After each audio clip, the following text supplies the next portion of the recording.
1 minute until the address, Mr. President, his aide announces, and he glances at his watch, the final seconds ticking down, as power is set to be restored across the nation. The countdown begins. 3, 2, 1. A voice concludes. President Jang Won-taek steps to the podium with a single request. He urges every citizen to gather around their televisions, a plea that echoes through the streets as people spread the word. And soon, his face is on every screen in the city. He then makes a stunning announcement. Martial law has been declared, his hands gripping the podium as he prepares to explain why. Just before the speech, he'd asked an aide for a cigarette, while another worried about the political chaos this would cause. The president dismisses, finding the fears trivial. He takes a final drag, steeling himself for the truth, then exhales, ready to face the nation. He reveals the US military failed to intercept an asteroid, an object that has already crashed near Okinawa.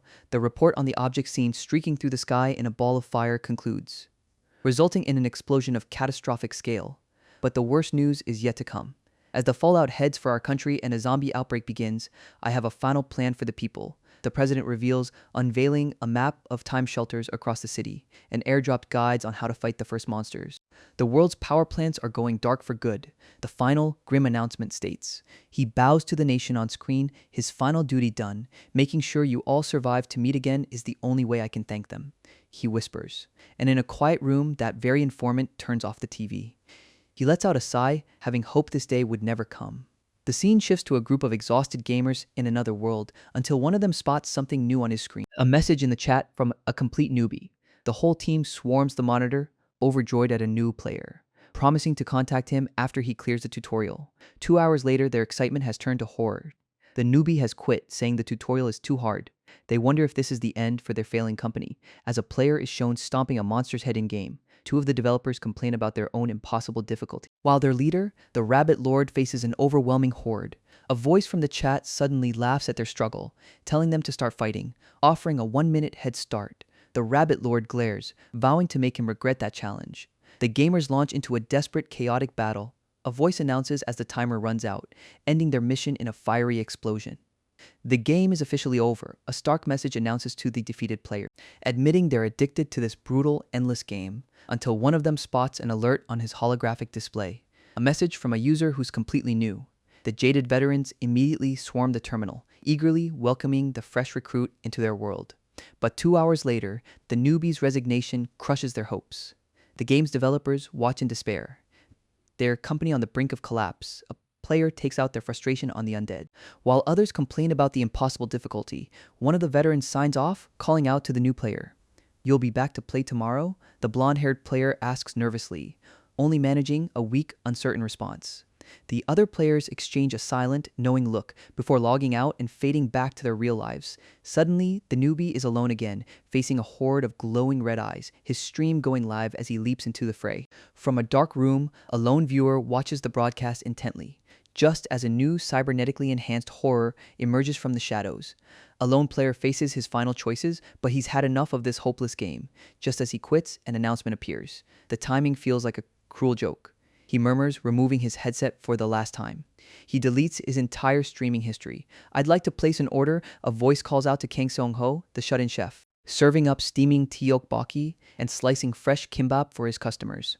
He watches the students enjoy their meal, having built this new life in his parents' memory. As he serves a dish, someone calls his name. A regular customer with a bright smile. Mi-kyung, the neighborhood hairdresser.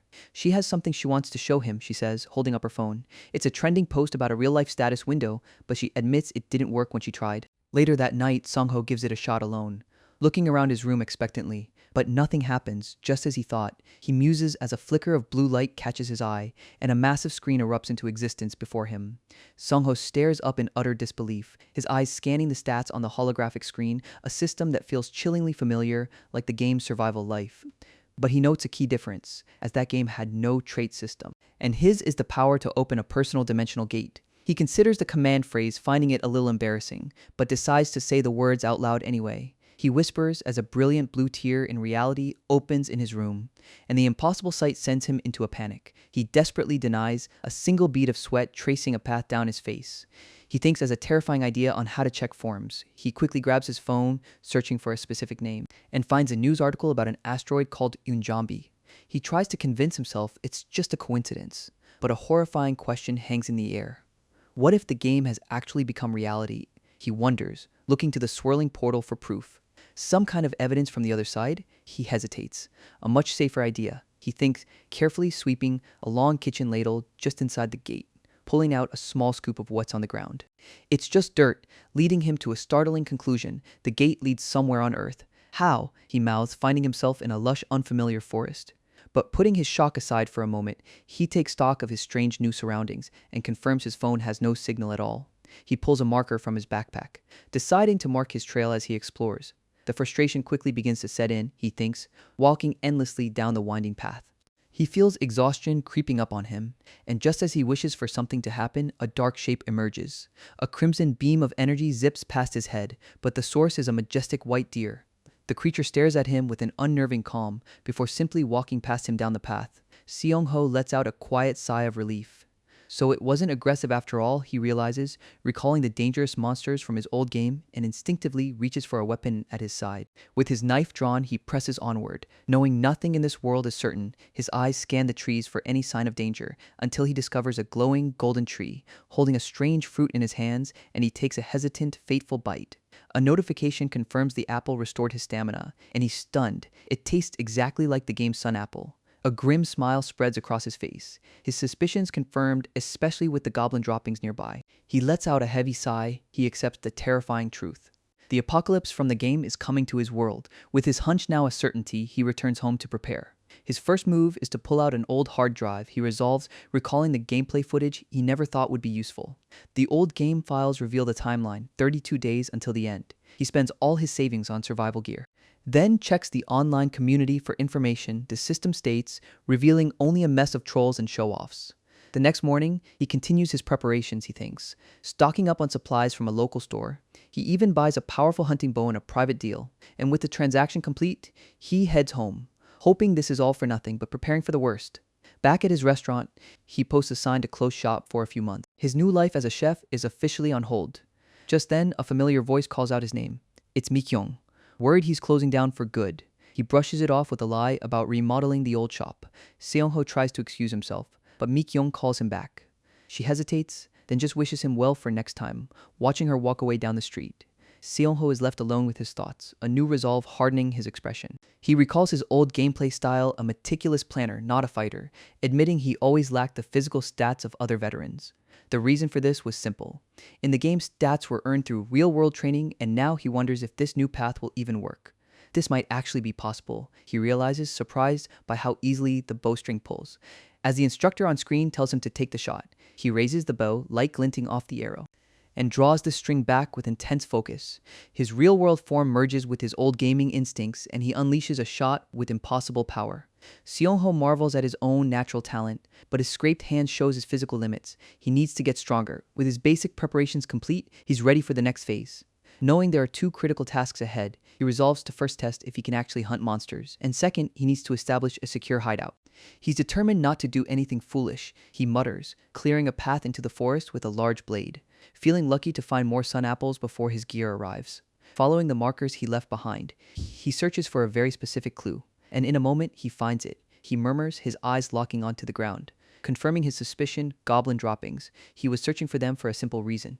The man reasons about the goblin pack. The droppings tell him this one was likely exiled and weak, and the sound of wolf howls means he's closing in on the valley.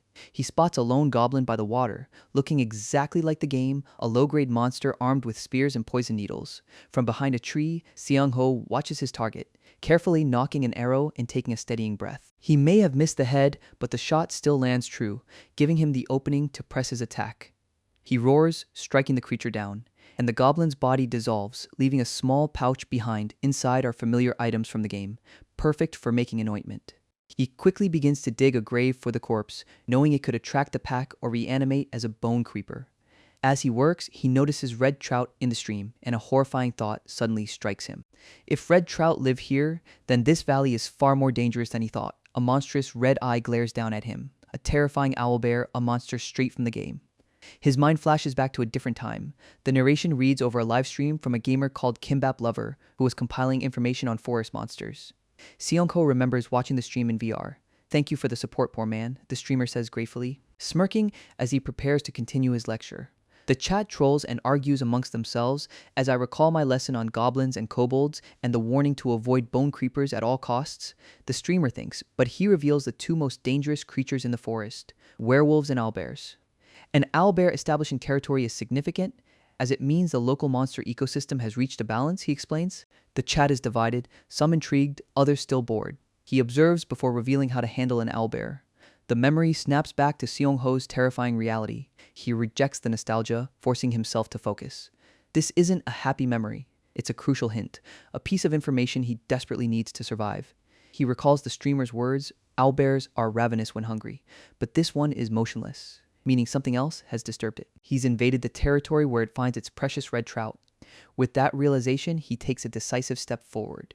His mind is the veteran gamer, kimbap lover, but his body is still human, and he has to survive.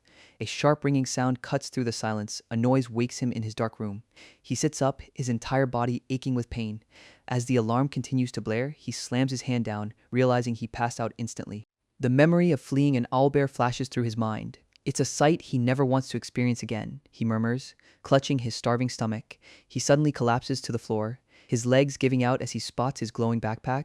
He eats a sun apple, its magic instantly restoring his stamina. Feeling alive again, he decides to get some real food. But at the restaurant, he finds himself in an awkward spot. Mikyung is sitting right across from him. She insists they eat together, much to his surprise. She then asks if he tried what she mentioned before, the status window. He finally understands why she was so hesitant before. She shows him a news article as proof of strange happenings, but Seong-ho decides to lie, claiming nothing happened for him. He knows this lie is necessary, because his ability is a secret he can't afford to share. It's a burden he must carry alone, especially when safety isn't guaranteed for anyone. He remembers a choice from the past, a memory of Mikyung and a dark premonition, that she was practically begging to be devoured in the apocalypse. The fact she asked about awakening means something more, and he recalls her trying to confess a lie to him, but he had stopped her, saying she didn't have to tell him yet. Believing there was still time, he had told her to wait. With that memory lingering, he had returned home. A delivery truck is parked outside his house, as all the survival gear he ordered finally arrives. He thanks the hard-working delivery driver, then gets to work, sorting the massive haul of supplies. Riding the momentum of his preparations, he unrolls his plans for the next phase. His new equipment is laid out, an axe, a gas mask, and more. He grips the fire axe with grim determination, ready to secure a hideout through the dimensional gate. Stepping back into the lush, dangerous forest, he remembers a suspicious cave he found earlier. The key is finding out what kind of monster lives there, and through his telescope, he spots tracks leading inside. What incredible luck, he thinks, a predatory smile spreading across his face, as he begins his hunt by checking the wind's direction. His target is the nocturnal kobolds, who should be sleeping soundly in their cave, the scout explains, making his smokeout plan even more lethal. He gathers firewood, placing it at the cave's entrance, hoping the pile is large enough for his purpose. Next, he douses the kindling with gasoline, but just as he's about to light it, he's interrupted. Two kobolds emerge, stretching and yawning. His plan has hit a snag, he thinks as the creatures spot him. Seong-ho offers a weak, awkward greeting, knowing a fight is unavoidable, and he lunges forward, swinging his axe with all his might. The blade slices clean through the monster, confirming he can still one-shot them even without surprise. The kill earns him his first level up. With no time to waste, he returns to the plan, igniting the fire while recalling a key monster weakness, their vulnerability to sudden, strange phenomena. He could have burned them alive, but he wants this cave intact for himself. So he chose a different strategy, using the smoke to confuse and weaken them first. As they stumble out into the open, disoriented, he'll be waiting to wipe them all out. He realizes when only 2 of the 5 expected kobolds emerge, but an arrow flies true, taking down a third creature. The rest of the pack charges forward with a furious cry, and Seong-ho stands his ground, ready for the assault. He blasts the monster's face with a chemical spray, following up with a swift, brutal axe strike. The battle earns him a level up, just like in the game, unlocking a new convenience, the online shop. But more importantly, he's finally secured something vital, a safe space that only he can use. The only problem is the nest is a complete mess. So with his new hideout secured, he begins cleaning immediately. The cave itself is about 15 meters deep, but it's filthy and a bit small for a proper base. The man observes, cleaning up after the kobolds is absolute torture. But having a safe spot in another world is worth it. He muses, opening the dimensional gate to dispose of the trash, now able to use its features without any restrictions. The work is exhausting, pushing him to his limit. He wonders, scrubbing tirelessly. But he pushes through the fatigue. He realizes, discovering he can fix the gate's location in both worlds. After scrubbing the bloodstains, he plans to lay concrete. A job that will take several days to complete, he considers, surprised by his own ambition. The next day, with 29 days remaining, Seong-ho is in agony. He wonders if he pushed himself too hard, his entire body screaming in protest. He's surprised to see the scrapes and cuts covering his arm, and can't even remember how he got them all. He muses, surveying his loot. Instead, he'll try crafting an ointment with the goblin loot. First, combine guaca powder with vegetable oil, using an even 5-to-5 ratio, he recalls. Then stir the mixture until it firms up.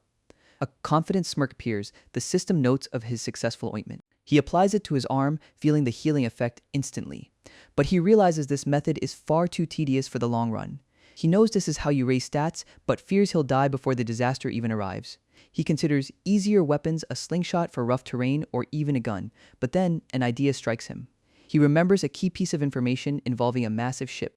Recalling it wasn't part of the main game storyline, just background lore, he hesitates, wondering if it would even happen in this new reality. Regardless, he decides any information is better than none at all. He'll search for signs that the background lore is manifesting in the real world, because the potential benefit is too great to ignore. With a new plan forming, he heads to the rooftop. Seong-ho uses his power to stack the heavy mortar bags, then heads downstairs to move all his new supplies, carrying the packages outside one by one, where he's greeted by a surprisingly cheerful Mi-kyung, who gets flustered when he mentions their frequent meetings, but he apologizes, blaming his busy remodeling schedule, and she notes his recent change in habits. Flashing back to him asking for a drastic haircut, a request that completely shocked her at the time, as he explained it was for a fresh start. She happily gets to work in the salon. Noticing his shoulders have gotten broader from working out, and she brings up the rumors about status windows, revealing the awakened are all former game players. But when he asks for her source, she hesitates, just as a man with a large arm tattoo enters, a man named Inhak here to share information, claiming a certain streamer deleted his videos to monopolize intel.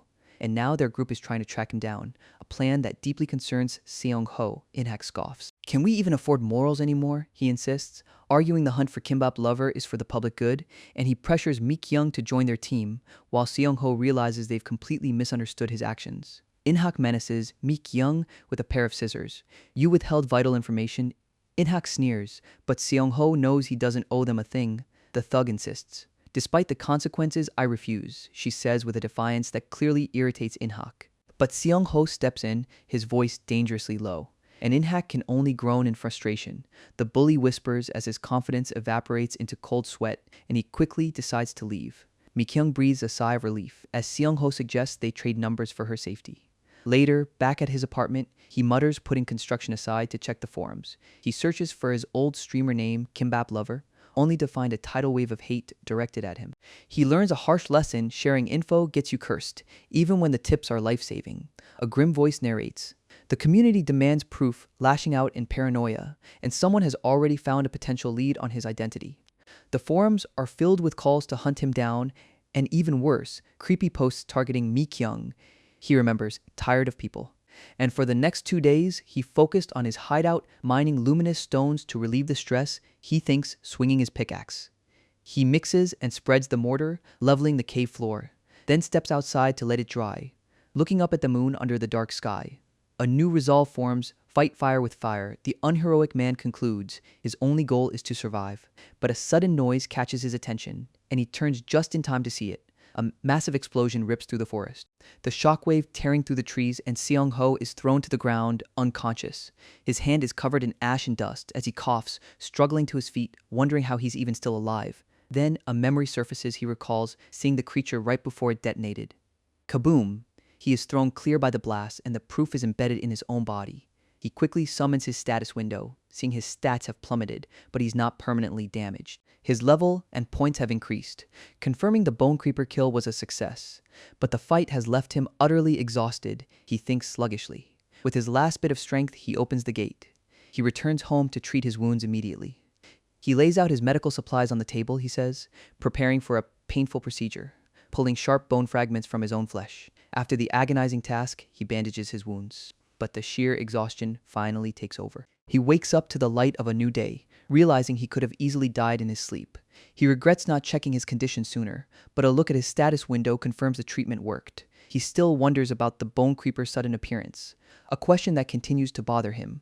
He dismisses it as a random encounter for now, deciding to upgrade his cognition for better detection. Taking a moment to rehydrate, he plans his next move.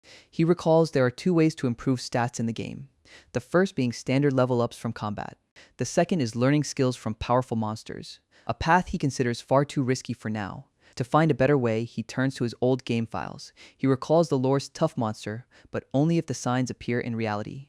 He spent ages researching the game's background and discovered 3 major omens. He recalls the order. But the first omen is a dead orc at Jirisan, a story the government suppressed. He calculates the timeline, realizing he must leave on the 25th to catch it alive. With a new mission in mind, he prepares to move quickly. But his phone rings, an unexpected call from Mikyoung. They meet at a cafe, where she immediately asks if he's all right. She points out his strange long-sleeve shirt in the heat, but he brushes it off. She worries it's because of his encounter with In-Hack, and expresses relief when he seems fine, admitting her concern.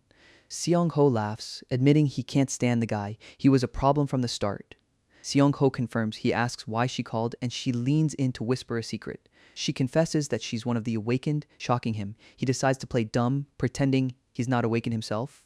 She apologizes for lying before, and he reassures her, "It's okay. Thank you for always sharing information with me," he says, his spirits lifting. And he admits he was on edge from all the work. Inspired, he decides to start studying the game himself. Connecting with good people might be the key.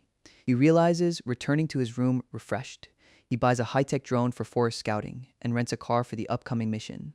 To stay sharp, he decides to get a full night's rest, he thinks, sleeping soundly. The next morning, he begins prepping for the orc hunt. He carefully crushes spark stones with a steady hand, knowing one wrong move could make them explode. A voice narrates as one bursts into flames, so he moves on to the luminous stones. Their intense light stings his eyes with every flash. He endures, pushing through the pain. With all his materials prepared, he's finally ready. He loads up the rental car, impressed by the space. Glad he decided to spend the extra money. He's packed everything he could possibly need. She muses, looking over his gear secured in the back of the car. With a determined smile, he gets behind the wheel. The countdown begins D-25. He murmurs, arriving at the Jungsunri campground just before midnight. Using the remaining time for mental preparation, he muses over the old game footage, then double-checks all of his equipment. As the clock strikes midnight, the day begins, and Seong-ho steps out into the rain to start the search. 2 hours pass in the relentless downpour. Seong-ho murmurs, pushing through the heavy rain, the thick mist making it impossible to see ahead. Where will the orc even show up, he wonders, trudging through the muddy, flooded path. Recalling his research on the campground location, but begins to doubt if the game's omens are real, he wonders, starting to lose hope. A sudden sound cuts through the storm, and his eyes widen in alarm. A red orc appears, a rare subspecies, guaranteeing a valuable skill drop if he wins, he reminds himself. Igniting his weapon and preparing to fight, he awaits the perfect moment to strike, just as the orc attacks and freezes in place. His first move is to tear its now limp muscles, rupturing them to cripple its movement. He narrates, its eyes glowing with pure fury, as it swings its massive weapon in retaliation.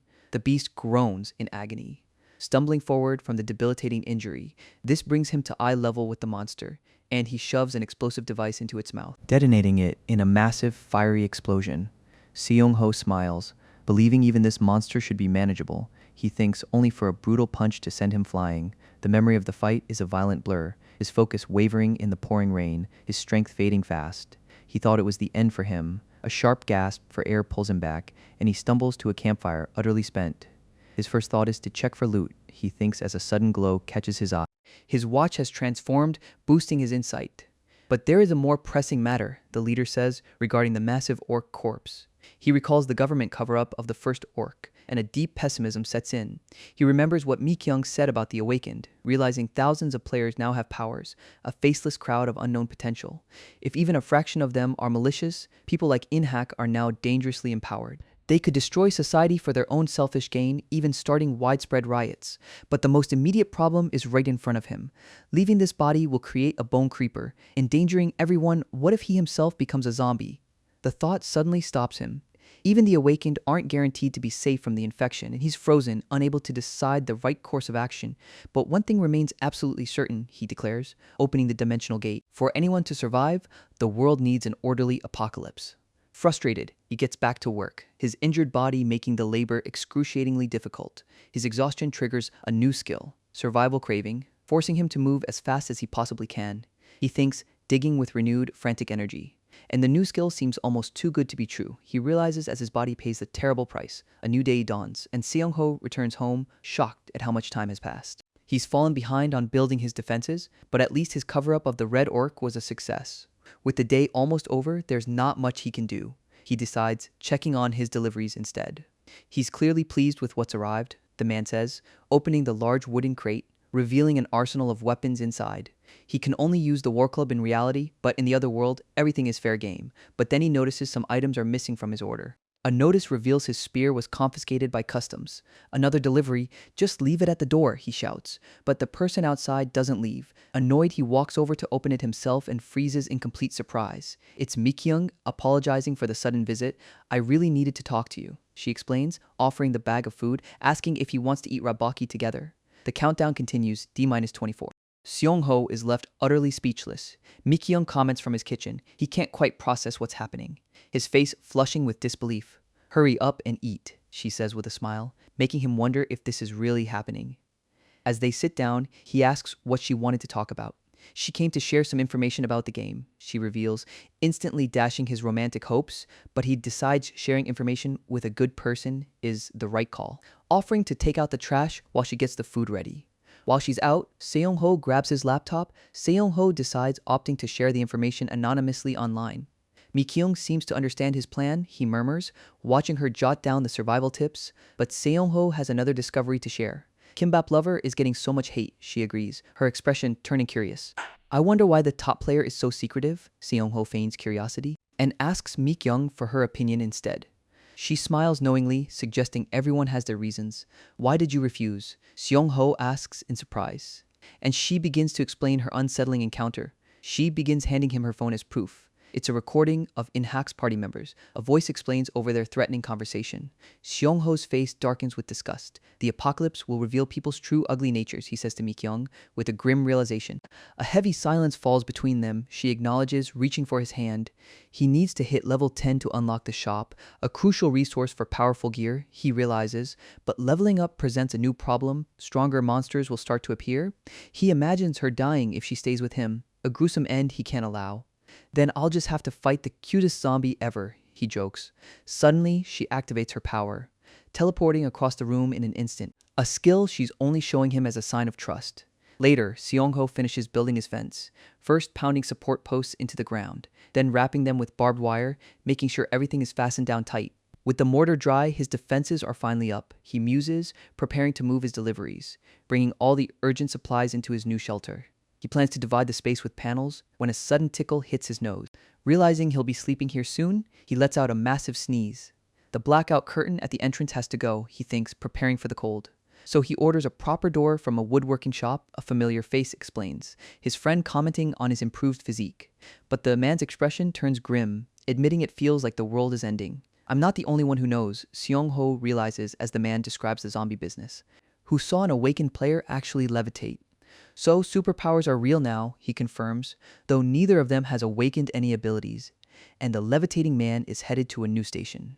Why would a producer meet with him? Seong-ho questions. He asks if the secret is out, but there's bigger news. Something even crazier is happening today. A detective observes at the scene of the shooting, and Seong-ho is urged to check the petitions board.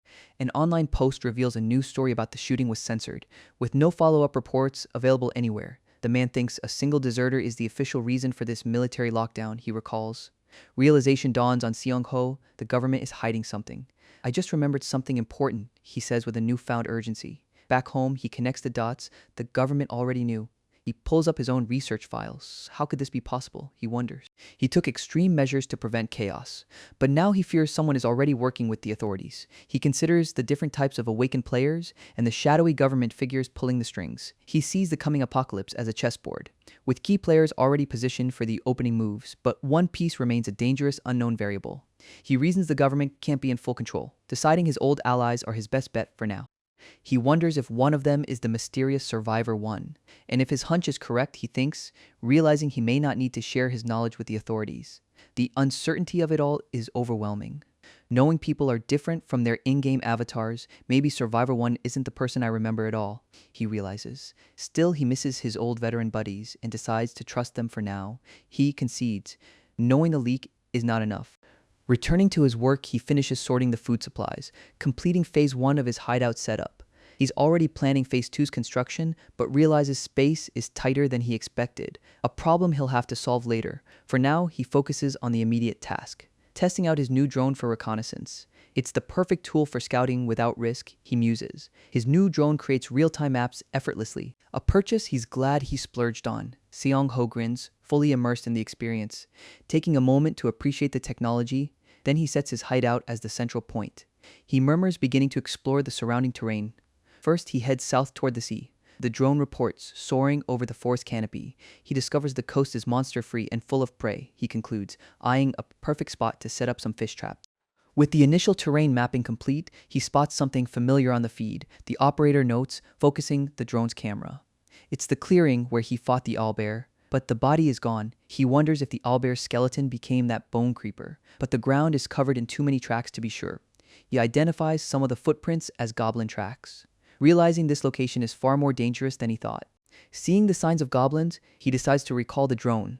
He thinks, unwilling to risk losing one of his 4 precious units.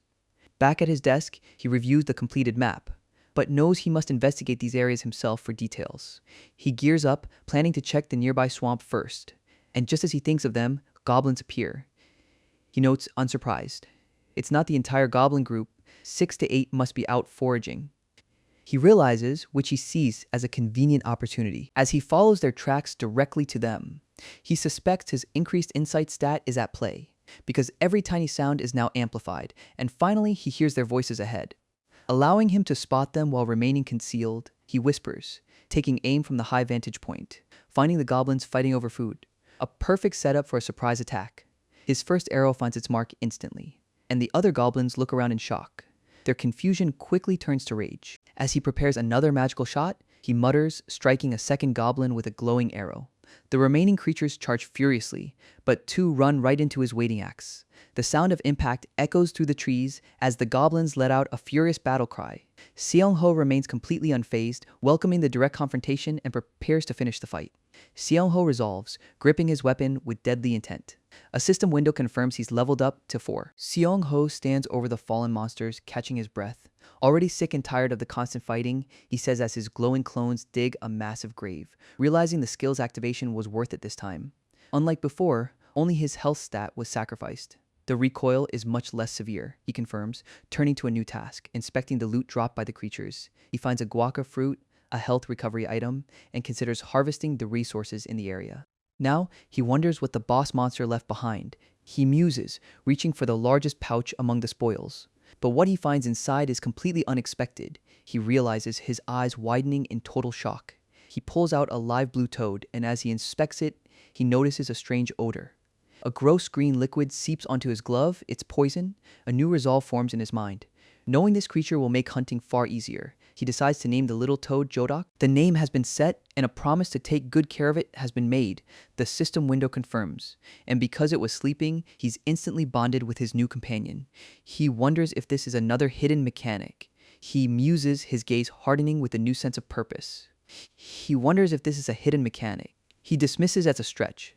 Turning his attention to his next task, he says, finding a source of clean drinking water nearby. Solving one problem and crossing the swamp off his list. Next, he gathers a large supply of guaca fruit and collects some useful plant oil pods, he thinks, leaving some plants to regrow, placing markers so he won't get lost on his way back. With his pack full, he heads for home, satisfied. The next day arrives, Jodok remarks, already enjoying a meal. Seong-ho, in a protective suit, is glad his new companion has a healthy appetite. He sets up a proper habitat for the toad, knowing the cold hideout would be deadly for it. Besides caring for Jodok, he has other work to do, carefully preparing the toad's potent poison.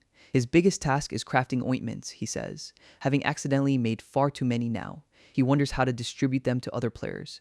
I've got it, he realizes, his eyes shifting with a new plan. I'll give some to Hyungjun, he decides upon arriving at a brightly lit building that night, where a man is taking a drink, unaware of his visitor. His friend enjoys the protein drink Seong-ho brought, as Seong-ho apologizes for being late to their meeting.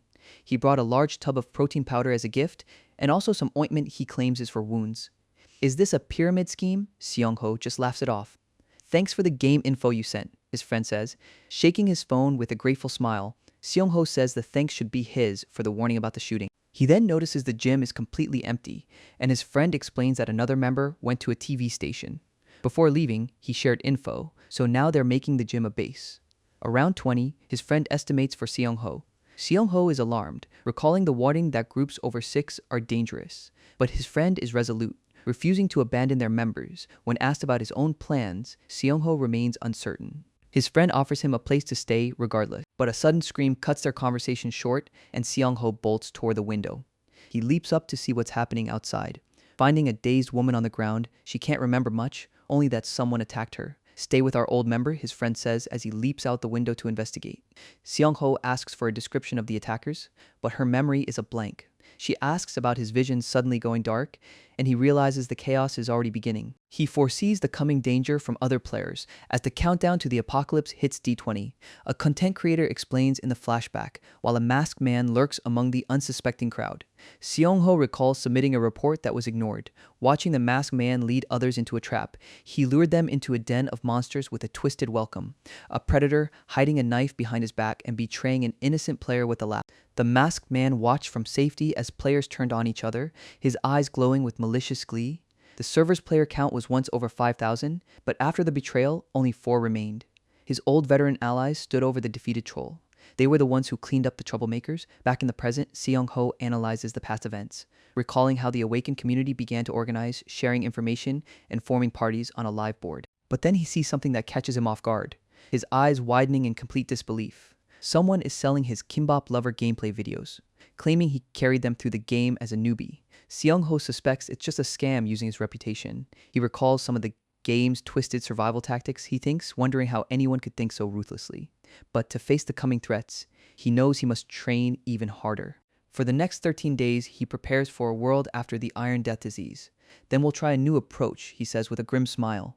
He needs weapons that will work against both monsters and people, and begins inspecting his new primitive arsenal. The selection is disappointing: a club, a slingshot, a stone axe. So he decides to test the slingshot first. He pulls back the band with focused energy and fires a magically infused pellet at a target. But the clay ammo is far too weak, leaving him with only one real option, he muses, picking up the Indian war club, remembering it's perfect for smashing zombie skulls. Yet he's more worried about the living, the killers, and the desperate. But he can't afford to hesitate. He recalls the game's brutal point system for killing other players, a memory of a past confrontation flashing in his mind.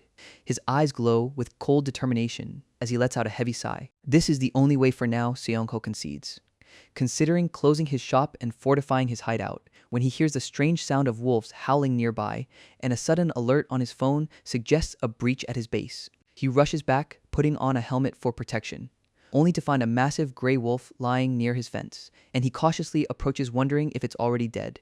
Its death so close to his home is a very bad sign. So he decides to inspect its body for wounds. He murmurs, reaching out to feel its thick fur, and as he kneels down to get a closer look, a small white creature lunges out from the fur, slamming into his chest with surprising force. The dead wolf wasn't alone, he realizes, staring at the small pup with concern, and now he's unsure what to do. He regards the tiny creature with a heavy heart. The pup licks its mother's face, refusing to leave her side.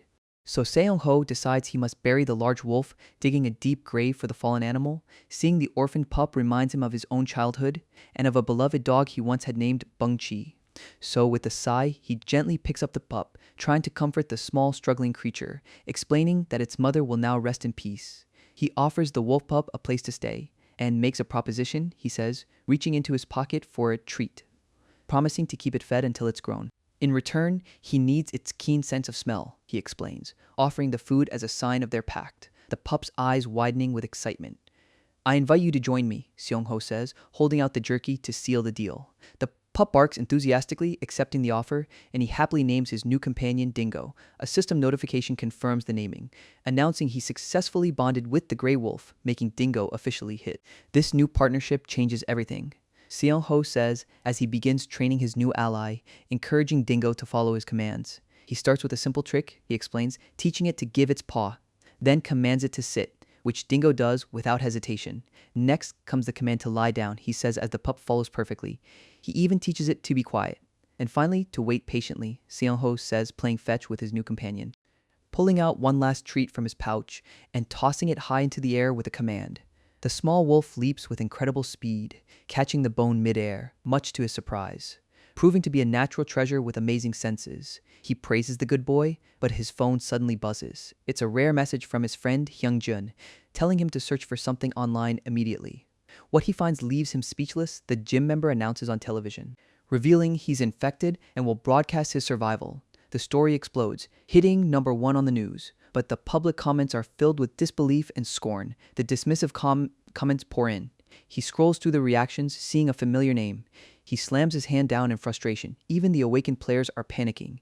He realizes, seeing his alias Kimbap Lover blamed for hiding information. I need to be more careful than ever, he decides, knowing preparing for the worst is his only option. Is it ready? He asks, receiving an enthusiastic bark in reply, so they head out into the woods to begin their training. Seong-ho lays out his plan for Dingo's fieldwork, giving his companion a scent to track in the woods.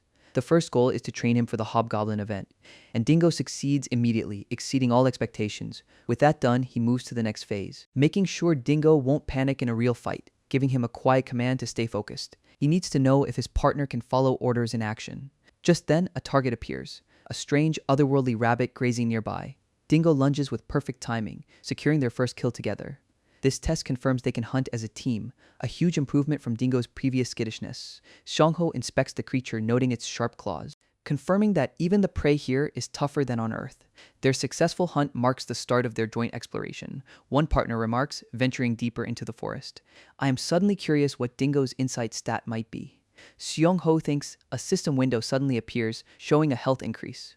Dingo's rapid progress is stunning, he realizes. A warning about traveling solo echoes in his mind, Dingo thinks, panting from the day's work. I'm so exhausted, I need a rest, Dingo gasps. When Seong-ho questions him about a strange plant identified by the system as a rare bull pepper, a discovery that earns Dingo high praise, Seong-ho announces. A surprising yield from their exploration, and with their day made, they move to one last hunt, he informs Dingo when a huge fish suddenly leaps from the water. A creature that offers no points or items, but for a curious, growing Dingo, Dingo marvels at the brand new sight, and Seong-ho quickly spears it from the stream. Every new experience is a valuable lesson. The demolition crew calls out to him, confirming the store has been completely cleared out. Seong-ho thanks the workers for their hard work. He sighs heavily, staring into the empty space where his shop once stood, but he knows it was the only logical choice to make. He thinks about the other survivors out there. We're just here to loot as you would be, Seong-ho muses, deciding to do one last sweep of the area, when Hyun-jun suddenly appears, checking if he's still alive. An angry bark echoes through the room. Dingo growls protectively at the intruder. He's got a fierce look. Hyun-jun compliments, crouching down to the small wolf. Seong-ho questions why his friend came all this way, but Hyun-jun admits there's more to his visit. I was genuinely worried, he confesses in a far more serious tone. As he begins to talk about one of their members, he states, his expression hardening with grim purpose. He reveals they've identified Mi-kyung's attacker. He says as they sit down to discuss the new intel, confirming it was Kim Cheol-jun's party, including the tow truck driver. Their base is located near the mountains, and Hyung-jun explains how the pieces fell into place. He'd asked Han Jin-sung, the levitating player, for information, learning that he'd previously encountered Kim Cheol-jun's group. A flashback shows Han Jin-sung refusing their hostile recruitment offer. Han-jun then reveals that after Mi-kyung was attacked, the women in his own group started leaving for a rival Awakener group. Seong-ho puts it all together. They were lured away with promises. Our group has shrunk to just 4 people, Hyun-jun notes, though he quickly understands why. Hyun-jun confirms. Seong-ho cynically remarks that people only look out for themselves, but Hyun-jun is more worried about his daughter, Ji-yoon. The conversation makes Seong-ho question his own path. What would you do if someone became a threat? He asks intently. Hyun-jun clenches a glowing fist, vowing to eliminate any evil. Forget it, Seong-ho cries out, his laugh breaking apart, startled by a beeping child safety alarm he's holding. A location tracker points to a specific spot on his map. Hyun-jun gasps in panic. Elsewhere, a thug named Oh In-hak and his crew corner someone, brushing off his companion's caution to do things his own way. He warns his victim not to waste their strength. You're not the only ones with powers, Seong-ho reveals from the shadows, beginning a silent countdown. And before the thugs can react, one of them is disarmed. A voice echoes from the darkness. Seong-ho explodes from his hiding spot, a blur of motion, he says as his fist flies towards the lead thug's face. The thug defiantly refuses to give any information, so Seong-ho smashes his club into the man's face, sending him flying through the air from the sheer force. Then he immediately strikes the next goon from behind, taking down two opponents in a swift, brutal sequence. He pants heavily inside his helmet, the fight taking its toll, when Mi-kyung screams a warning from above. A new enemy appears, identifying Seong-ho by name. The leader smirks, vowing to cripple him today, ordering his recovering lackeys to get ready for round 2. The blonde-haired thug powers up with crackling electricity, revealing he's an awakened player, done holding back. Seong-ho hesitates, unsure how to counter this new threat, wondering if he must use the dimensional gate to escape. The attacker lunges with an electrified fist, but Dingo intercepts, sinking his teeth into the man's arm. The gang leader stares in disbelief at the sudden animal attack. "This is your final warning to back off now," Seong-ho declares as another ally arrives, dialing the police. The leader reluctantly calls off his men for the day. With the threat gone, Mi-kyung leaps down to check on Seong-ho, rushing to his side, asking if he's been hurt. She sees the crack in his helmet, her reflection showing the muscular ally smirking behind her. "I can't afford to rest." Seong-ho refuses. Despite her insistence, they go to the hospital. Seong-ho asks his ally to take Mi-kyung in, and she gratefully accepts the offer. Seong-ho concludes, preparing to leave. "Farewell," he says, turning away abruptly. Back home, he immediately starts fortifying his hideout. "I admit I had to leave them in a hurry," he reflects, considering sharing his power with them. But he knows that would make nearby monsters too strong, so he works tirelessly through the day instead. After hours of labor, he finally finishes, he says, the wood stove now installed in his new base. He's just glad that Dingo seems to like it. He murmurs, watching the pup sleep soundly by the fire. He plans out the next steps for his hideout. He muses, adding solar panels and security to the list. He decides to pull an all-nighter to get it done. The news broadcast cuts in, reporting on a mysterious asteroid. The HSA Space Agency has an update on its status, a familiar logo flashing across the screen. The asteroid has entered the solar system, its orbit being closely monitored as it passes Jupiter. But the planet's gravity shatters the rock, making its path unpredictable. A news report details 2 asteroids now on separate paths, but officials declare there's no threat to Earth. Seong-ho watches the broadcast, taking in the news, as another report mentions the president's week-long absence. Political opposition demands a hearing to uncover the truth, and Seong-ho cynically mutters about the end times. He thinks the media attention at least deters awakened crime, he says, shifting his position on the couch, and decides to check the online chatter. He resolves, his thoughts drifting to Kim Cheol-jun's hostile group, annoyed that recent events have foiled his own plans. Online forums are buzzing with theories about the asteroid, with many convinced the world has gone mad. He dismisses, scrolling through the posts, when something suddenly catches his eye. A familiar player is apparently still active, he notes, finding a forum post looking for veteran players. The dream is not over. Seong-ho recognizes, knowing his gate already gives him the advantage. Deciding to wait and see, bookmarking the post for now, he thinks saving the page with a click. The next day arrives. Despite feeling completely exhausted, he thinks energized by the sight of his newly built bunker. Seong-ho declares the main event is about to begin, as he works on setting up solar panel electricity, a complex task requiring multiple conversions and lines. He plugs in his phone, hoping the system works. A successful test for his new power grid, he says, overjoyed as he watches his phone charge.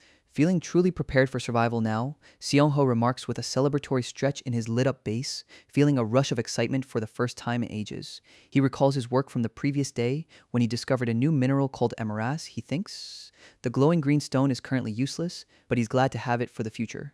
As he heads to sort food, Dingo suddenly barks an alarm, startling Seong-ho, who calls out his companion's name. Outside, Dingo growls furiously at an unseen threat, and Seong-ho rushes out, knife in hand. A low growl echoes from the darkness. He registers, his eyes widening in shock. Crap, he thinks as a pack of wolves emerges from the trees, and he wonders why these mountain monsters are so far down. He suddenly realizes these might be the beasts that killed Dingo's mother, and he tries to quiet the enraged pup, knowing they're in serious trouble. Seong-ho faces 2 massive wolves, admitting he can't win, knowing a single wrong move means getting torn apart. So he settles on a desperate plan, the narrator says, of the goal to make the alpha wolf retreat, forcing the rest of the cautious pack to follow. A strategy built on their natural instincts, the alpha demonstrates striking first. And just like any wolf, it despises strong smells. Luckily, he still has pepper spray from the kobolds, a powerful deterrent holstered at his side, and he prepares for a tense standoff. But if the beast decides to charge, he's finished. He desperately searches for an opening, he thinks, needing a way to stop it before he can spray. Suddenly, an idea flashes in his mind, a risky gambit he's forced to take.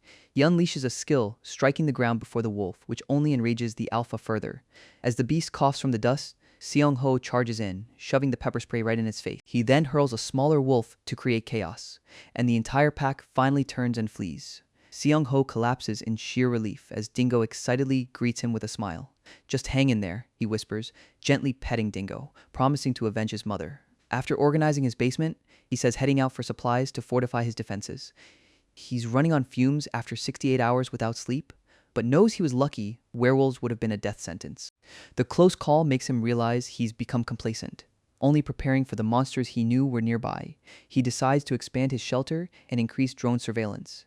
But as he plans for more space, he spots two familiar faces, lost in thought about building a moat. When his name is called out, snapping him back to reality. It's his allies, wondering what he's doing so far from his base, and he claims he's just shopping. His friend asks if it's for weapons, clarifying it's not for him, but for another member of their gym. "I saw someone from our group at the hardware store," his friend explains, trying to buy weapons and refusing to listen to reason. His friend should have just shown them the guide, but they refuse to believe in the Iron Death disease, Seong-ho thinks. He wonders why the woman is staring so intently. Then it clicks. "Don't worry about it," she says, pulling a business card from her wallet and formally introduces herself as Jo Soo Yeon. Seong-ho's eyes widen in disbelief. So, she's a doctor? He realizes. He recalls their earlier conversation, where he explained the game's rules to her and Hyungjun. Mi-kyung had been skeptical of his story, arguing that scientifically survival was impossible. But she had one final question for him, asking if he was one of the awakened. His certainty gave him away, and he realized she was sharp. "You and Hyungjun are on another level," she admits with stunning directness. She called out to Seong-ho directly. "Let's remain friends and allies," she proposes with a smile. The next day, back in his bunker, Seong-ho crafts a new weapon, admiring the simple but effective spear he's made. Dingo he calls, the pup running at his command. "We will get revenge for my mother," Seong-ho promises the excited pup, knowing he must eliminate any direwolves that know his location. From a hidden vantage point, he spots the pack, only 4 of them, and he quickly notices the alpha is nowhere in sight. Seong-ho peeks through the bushes, a sudden realization dawning. He spots a massive owlbear attacking the pack's alpha, leaving the remaining direwolves leaderless and vulnerable. Without their alpha, the pack loses all coordination, giving him the perfect chance to pick them off one by one. He springs his trap, ensnaring a lone wolf in a net. Its howls echoing through the forest, Seong-ho ends it quickly, earning 3 points. The remaining wolves turn their attention to him, growling. He charges forward, ready to face the rest of the pack, and the beasts rush to meet his attack. Leaping over the rocks in a frenzy, he unleashes the pepper spray once more, blinding the charging monsters with the chemical cloud. But one wolf breaks through, lunging for his throat, when Dingo suddenly intercepts the attack. The kill earns Seong-ho another 3 points. He stands over the fallen beast, spear in hand, knowing the rest is just simple execution. With the pack wiped out, he levels up to 5.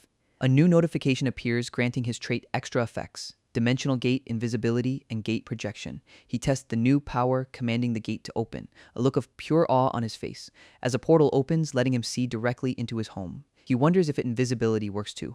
Relieved, the upgrade fixes all the old issues. He imagines the future possibilities of his gate, realizing he can't afford to miss any more omens. But there's still so much work ahead, and first he has to bury the dead wolves. A quick scan confirms only animals are nearby, the scout notes. There are no monsters nearby, but the drone found a goblin nest 3 kilometers away. A scout reports to the hobgoblin. With the immediate area secured, it's time to begin building his fortress, he resolves. He clears the land with Dingo's help. Creating a 30-meter diameter perimeter, the pup helps dig a trench for the fence, setting up double-layered barbed wire fencing. He monitors the news through his gate, while simultaneously working in the real world, he says, buying building materials from the remote store, and grabbing an industrial tool set. On the way back, he spies on Kim Cheol-jun's group, renting a motorcycle and a mini excavator. He's also been harvesting poison from his pet frog, building up a supply of paralysis venom for his weapons. The confused Seong-ho mutters, "I wonder if this news is just a bluff," he thinks, and suddenly, recent events start to connect in his mind. Like the president hiding away from the public, he wonders. He knew Survivor 1 was an information broker, and partnering with the president would be the ultimate power move. Still, he feels it has to be a lie, but can't figure out My Dream's angle. Frustrated, he realizes he can't just let this go, knowing he must change his entire strategy if it's true. He decides to investigate, creating a new online identity. With a new WS code and VR ID, he's ready to dig deeper, he murmurs, focusing on the screen. He sends a message to My Dream, hoping for a quick response. Just as he's about to give up, a notification pings. Alright, I'll join the chat. My Dream replies with shocking speed. In a stark white room, My Dream's avatar greets him. But My Dream is clearly not pleased with the situation. He demands, adjusting his collar, annoyed at being summoned by an anonymous user in a duck mask. He asks if Seong-ho is a veteran player but gets a vague answer. My Dream reluctantly decides to play along. For now, the man in the duck mask declares, first question, a werewolf's maximum jump height? Seong-ho confidently begins as he summons a holographic beast to illustrate. An owlbear's weakness is strong light. He easily answers the next question. The final test covers zombie evolution stages. Seong-ho explains their transformation into ghouls. He then turns the tables with a trick question about omens, and the gamer's response confirms he's a veteran. Seong-ho concludes with a smirk, as the gamer demands proof by summoning Survivor 1, but Seong-ho deflects, claiming he can't do it right now. There's a change in the air, he cryptically adds, leaving the gamer to wonder if he's completely insane. The gamer realizes from his monitor that Seong-ho was stalling. A sudden thought strikes him, he realizes, his eyes widening in disbelief. He understands the true purpose of their chat. Seong-ho mooses as he begins to dematerialize.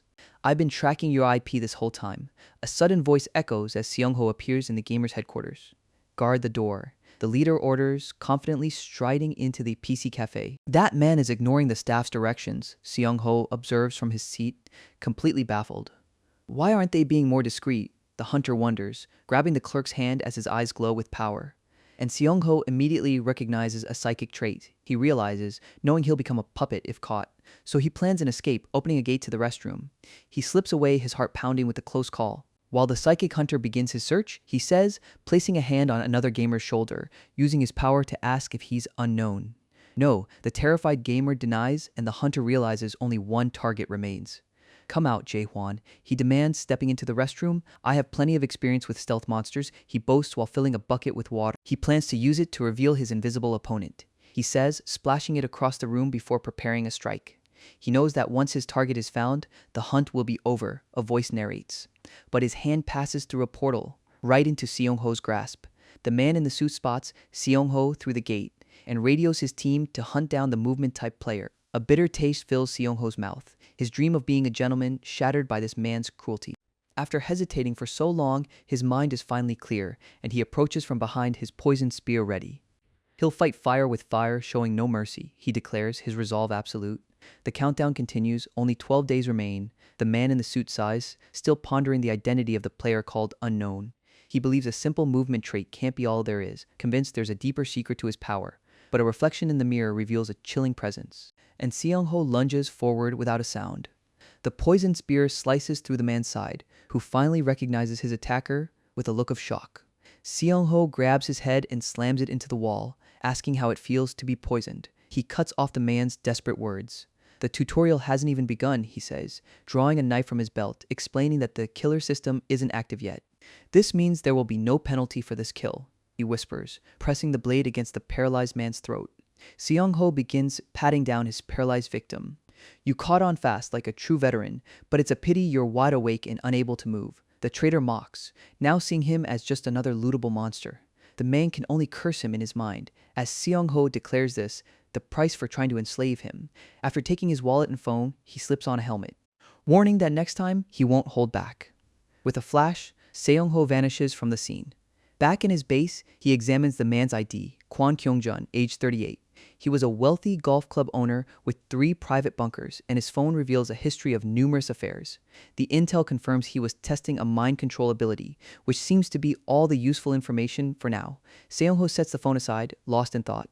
He questions if more playtime really guarantees stronger traits, which makes him wonder about his own unique position. He considers that in a game of pure survival, his trait is a cheat code, but decides to treat it as a hypothesis for now. Changing focus, he attaches a silencer to a heavy pistol. Determined to raise his physical stats above average, he mutters, practicing his aim with an empty magazine, when a glowing blue portal suddenly materializes before him. He stares, confused by the sudden flood of system alerts. Seong-ho phases through the ceiling above his desk, completely disoriented, until a sudden realization flashes in his eyes. News alerts flood his screen about monster sightings at Gyasan. He understands with a jolt. He speeds down a winding mountain road in the dead of night, checking the clock and cursing his late start. Of all the places for this to happen, it had to be Gyasan. He thinks, racing toward the chaos with a tense grip on the wheel. A new report pings goblins spotted at Hwangsan Reservoir. He confirms on his phone. His expression hardens as he closes in on the area. He pulls the car over at the edge of the woods, ready to begin. Stepping into the forest with a small white wolf, he gives the order, knowing that roaming goblins are the first sign of a bigger threat. Likely a makeshift base led by a hobgoblin, he says, nudging his companion Dingo to get started.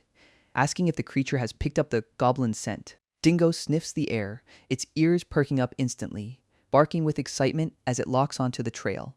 The small wolf darts ahead into the darkness, leading the way through the dense forest path. Seong-ho follows close behind, moving with silent speed.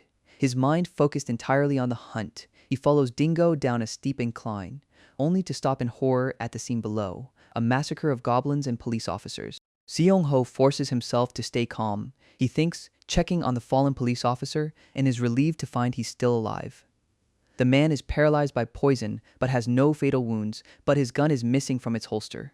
Seong-ho knows the paralysis will wear off soon, he thinks, seeing another officer in the same condition.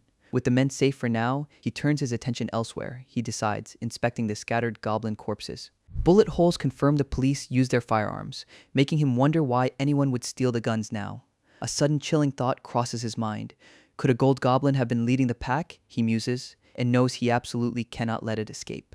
His decision is made in an instant. He resolves borrowing the officer's phone, texting their location before heading into the woods. With monster sightings going viral, there's no more hiding, he muses, knowing it's a race against time. He sets off with his companion Dingo, ready for the hunt. A flashback shows an officer taking a brutal hit, the impact rattling him to his core. "Arg," the man cries as the cackling goblins club overpowers him. A player nervously questions his boss as goblins close in. Being an unawakened tank is all you are good for, the boss coldly states, activating his power. Revealing his telekinesis trait takes time to cast. He claims other party members are on their way. "We're having trouble getting up the mountain," a person in the crowd held back by security admits, and the tank wants to run, but his boss sees an opportunity. The monsters move just like in the game. The tank realizes as the goblin horde leaps forward to attack. He notices they're missing their usual poison darts and spears, while the boss tells him to just keep holding the line. Their real goal is to ambush a hobgoblin squad for a huge advantage, and he yells at the tank to focus, just as a thrown rock smashes into his head. The plan has completely fallen apart. The tank cries out in alarm. The goblins shriek, charging the now vulnerable pair, when a glowing arrow suddenly pierces a monster's eye. Another arrow strikes true, felling a second goblin. As an unseen observer watches from afar, Seong-ho wonders. Lowering his crossbow, he's been watching through a gate, learning a critical piece of information. Awakened users can't access this area, leaving a weakened goblin mob vulnerable. He knows he has to move fast. Seong-ho murmurs, cracking open a can of soda. "This is how we'll deal with the goblin group," he explains, shaking the can vigorously. First, he needs to get their attention. He thinks as a well-aimed rock smacks a goblin from behind. Drawing its gaze to the fizzing can he toss through the gate. The plan is to lure the enraged monsters to the portal's edge, where he can strike them down one by one, he explains. He'll inflict enough pain to make them scream, using the gate itself as an impenetrable barrier, he declares, thrusting his spear through the portal. Then retracts the weapon to leave no evidence behind, the hunter notes as green blood sprays from the gate, which will inevitably alert the high-in-sight hobgoblin. The leader will see its minions mysteriously collapsing, the hidden assassin explains. It will then order its remaining forces to investigate, he explains, sending the other goblins into the unknown danger. "These goblins are already weakened and anxious," he whispers, drawing them right into his trap, and just as before, Seong-ho emerges from the portal, ready to slice them all down in a single fluid motion. Everything seems to be going according to plan, until he notices something completely unexpected. The hobgoblin is attacking its own underling. The monsters are fighting each other. With no other choice, Seong-ho decides to go all in, charging as the hobgoblin brings its massive club down, but he meets the blow head-on with his blade. The impact sending a shockwave through the air, he slams backward against a tree, and slumps to the ground, the pain more than he expected. As he struggles to stay conscious, the hobgoblin looms over him, raising its club for the finishing blow when a system alert suddenly appears. His health has dropped sharply, activating his survival craving skill. A golden light flares in his eyes, and he catches the hobgoblin's arm mid-swing, dodging past the other monsters with blinding speed. He takes aim with his pistol, firing a shot that hits the fleeing gold goblin. He activates his gate ability, firing through the portal to strike the hobgoblin from behind. The beast stumbles, taunting him for the lucky shot. But Seong-ho declares it's his turn now. He unleashes a blinding flurry of attacks, overwhelming the hobgoblin completely. The monster cries out in pain. As the final crushing blow lands, he levels up to 6. I wonder if a search party has already arrived? He wonders, peering down from the darkness at a faint light below. The next day begins, the bandaged Seong-ho thinks, licked awake by Dingo. Nong! He groans, a glance at his watch confirming he slept for a full day. He makes a new resolution for himself. He resolves saving his survival craving trait as a last resort. The golden goblins really were a different breed, he thinks, turning his attention to his loot. A system window reveals a mithril knife with permanent durability, an unbreakable weapon immune to the Iron Death disease. He questions how a goblin got a 100-point shop item, then notices the blade's surface is strangely bumpy. A sudden thought stops him, he thinks, his eyes widening with a startling theory. He imagines goblins forging weapons and mixing potions, wondering if they've mutated, but he quickly dismisses the idea as overthinking, setting the knife aside to check his other spoils. Inside a bag, he finds a cluster of shade grapes. A voice identifies the rare fruit that boosts night vision. This explains how the goblins could roam so freely in the dark. Seong-ho muses, pleased with his valuable haul, and prepares to check his status window next. Seong-ho thinks, smiling at his rapid growth, and with his check of the other world complete, he opens a gate. A portal whirs to life in his room, just as his phone buzzes with messages from worried friends. He decides to head to the fitness center to meet them, arriving at the familiar building. He steps inside and calls out for his friend. A man and woman rush over, relieved to see him safe. The man, Hyung-jun, introduces them as party members. Lee Kyung-hoon and Kim Bora greet him formally, and Seong-ho asks about the last member of their group. A big camping supply store just opened nearby last month, the woman confirms. Anyway, about yesterday's news, Hyung-jun says, his expression turning serious. Seong-ho confirms he saw all the reports online. The doctor who dissected the goblin gave a grim warning after the autopsy. Hyung-jun mentions, he told everyone to prepare for the apocalypse. An aide reports, prompting the president to convene a national security meeting. Knowing Seong-ho's expertise, Hyung-jun asks for advice. They're just goblins, basically free points. Kyung-hoon dismisses the threat. He advises everyone to focus on gathering supplies. Trusting online forums is dangerously wrong. Kyung-hoon scoffs. Then regarding the spores, who survives an infection and who turns? Bora asks. Kyung-hoon claims anyone who's awakened is safe, confusing her, and stands up, asking how she thinks he awakened. He boasts it's because he played the game and contacted the system, explaining that anyone who's met an awakened person is immune. A theory Bora and the others quickly accept, she thinks, feeling safe as she clings to him. But did you actually beat the difficult tutorial? The last member, Mi-kyung, finally asks. Song-ho internally dismisses the theory as baseless, sighing as the pointless argument continues. He realizes Hyung-jun called him for this very reason. I've decided it's time to leave, he announces as the others try to make him stay. But he refuses to share information with a troll like Kyung-hoon, he says, walking out of the club. Outside, he updates his supply run plans in a notebook. And after finishing his preparations, he heads home where a woman named Soo-yeon is waiting for him. The narrator explains, she says she has something to give him. Here, Bora says, handing the first aid kit to a completely puzzled Seong-ho. It's full of prescription-grade medicine and I can get more if you need it, she offers. She gives him her address, leaving a note inside the kit, reminding him it's a give-and-take relationship, and with that, they part ways for now. As she leaves, she calls back, telling him not to forget. Time begins to move quickly once more. Seong-ho thinks, mapping out the city. For buying up all the gear I can find, he reasons, building a secure warehouse in the other world, even using a mini excavator to dig defensive moats. But back on Earth, society descends into chaos, with protests erupting in the streets. The news is a constant stream of arguments, as experts and officials clash over the threat. The UN convenes an emergency meeting, and strange warnings flash across government screens. A countdown appears, only 5 days remain. Seong-ho thinks, finding an abandoned building near the port to prepare.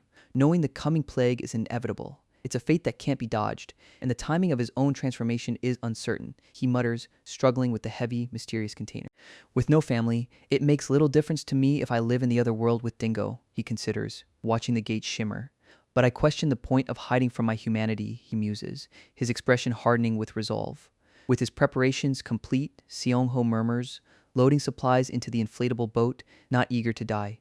Embracing the philosophy of high risk, high reward, he muses with a small smile, checking his phone, reading over the latest system patch notes.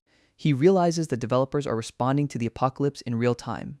Just as the next catastrophe begins, he murmurs, his eyes glowing red with anticipation. As an emergency alert flashes across his screen, a tsunami warning. The third omen has arrived just as he predicted, and sirens wail across the city under a darkening sky. The ocean water recedes from the shore, leaving boats stranded on the sand, and in the distance, a colossal wave rises from the horizon, crashing down on the coastline with immense force. He thinks fighting monsters is easier than facing this. Feeling powerless against a natural disaster, through trembling binoculars, he surveys the chaos, knowing he has to move immediately, and launches himself from the rooftop, escaping before agents arrive. Seong-ho speeds across the water on a mission, securing his boat to the massive ship, right on schedule. He takes a moment to think, noting the strange growths on the hull and confirming the awakened are immune to zombification. He feels no strange side effects himself and begins his ascent up the ship's ladder. Peeking onto the deck, he spots his first targets, two zombies that immediately turn to face him. He knows these zombies are different, as they don't spread a virus through infection. The man murmurs before their red eyes glowing with mindless hunger, driven only by the need to treat everything as food, and they grow stronger with every meal they consume, the sage explains. But Seong-ho easily dodges and strikes one down. He swings his spiked club with brutal efficiency, but something feels off, he wonders. Standing over the fallen zombie, he only gained 4 points, recalling they used to be much tougher. Still, he grips his weapon, remembering not to let his guard down. He learned his lesson from the orc incident. One mistake is all it takes. Taking a deep breath, he steels his resolve, then turns to face a hallway teeming with more of the undead. He decides to clear the corridor first, slicing through them with ease and thinking about where to find a gun. He decides to check the ship's wheelhouse. When a sudden gunshot echoes through the hull, he whispers, a sign that someone else might still be alive. This could prove his theory about spore survival, so he rushes to find them, needing to confirm the info. But he's met with a grim sight. He finds arriving just moments too late. A blood-soaked photograph tells a tragic story, and Seong-ho can only watch in silence. He checks on the dying survivor. Thank you for trying, he murmurs before finally succumbing to his injuries. Seong-ho stands in the doorway, taking it all in, wondering if this is the new reality of the apocalypse. He walks past the corpse of the zombie he killed, accepting a hard truth that he too will have to kill to survive. Back on the water, he spots another boat. Realizing someone else is also out looting, they pass each other on the open waves as the other person heads for the same ship. Seong-ho reflects on his own hypocrisy. And as the next day breaks over the city, he recalls a conversation with an older man, deciding it's time to give them the final proof they need. Seong-ho decides to send all the info he has and makes the call. Connecting with Lee Woo-byum from the task force, he begins, stating he knows the exact end time and proves his identity by mentioning the hobgoblin's wound. The agent on the other end is stunned into silence. He realizes Seong-ho gives the precise date and time for D-Day. Hoping the information will be put to good use, he says before hanging up. The countdown continues. Only 4 days remain, the public announcement declares, as the military orders everyone to pack 4 days of supplies and return to their families immediately. He watches the government's thorough response. Feeling a pang of regret, he wonders if he should have risked revealing himself sooner. But he knows it's too late for what-ifs. He accepts the inevitable. He's just a person, not a hero meant to save the world. With the real world in lockdown, he focuses on the other one. Spending the next day digging the defensive moat, he says, beginning a project that will take several more days to complete. He sorts through stockpiled hard drives of survival guides, and on D2, he explores the forest with Dingo. He discovers solar apples grow in just 1 month, he notes, confirming the otherworld's forest is rich with magic. But one day before the apocalypse, a problem arises he realizes from within his secure hideout. 2 packs of jelly are missing from his supplies. In their place, a single shriveled grape, and he immediately suspects Dingo, who looks guilty. Do not lie, he tells the little wolf, whimpering on the floor, a reaction that seems too dramatic to be real. Dingo barks frantically, as if telling him to check the cameras, giving Seong-ho an idea. The security footage reveals the culprits, 3 small beetles, who traded a grape for the jelly packs. One of them even seems to bow in thanks. I'm tempted to investigate them immediately, Seong-ho marvels, but for now he just locks the doggy door. Thank you for arriving despite the city's chaos, he says to his party members, but there's a new face in the group, a man named Yoo-hyun, the final member. He's an awakened electrical engineer, a perfect fit for the team, and he's already heard about Seong-ho's reputation. He says during their brief handshake, Seong-ho suggests they all share what they know, and Hyung-jun is put on the spot. He explains a call to his ex-wife suddenly disconnected, So he drove over, worried about his daughter, he recalls grimly.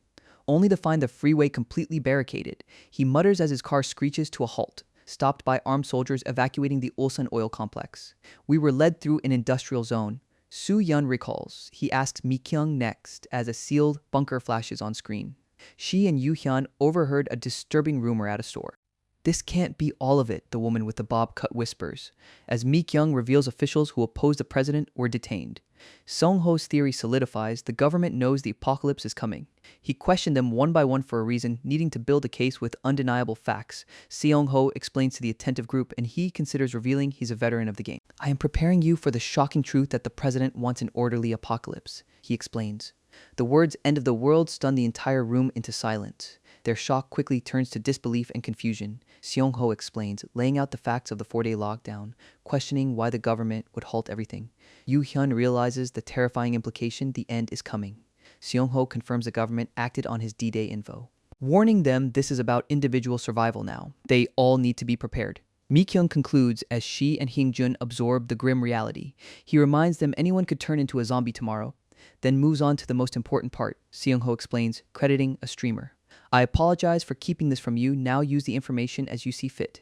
He tells a grateful Mi Kyung, but he gives one final absolute order. The system commands to follow the manual step by step for the tutorial.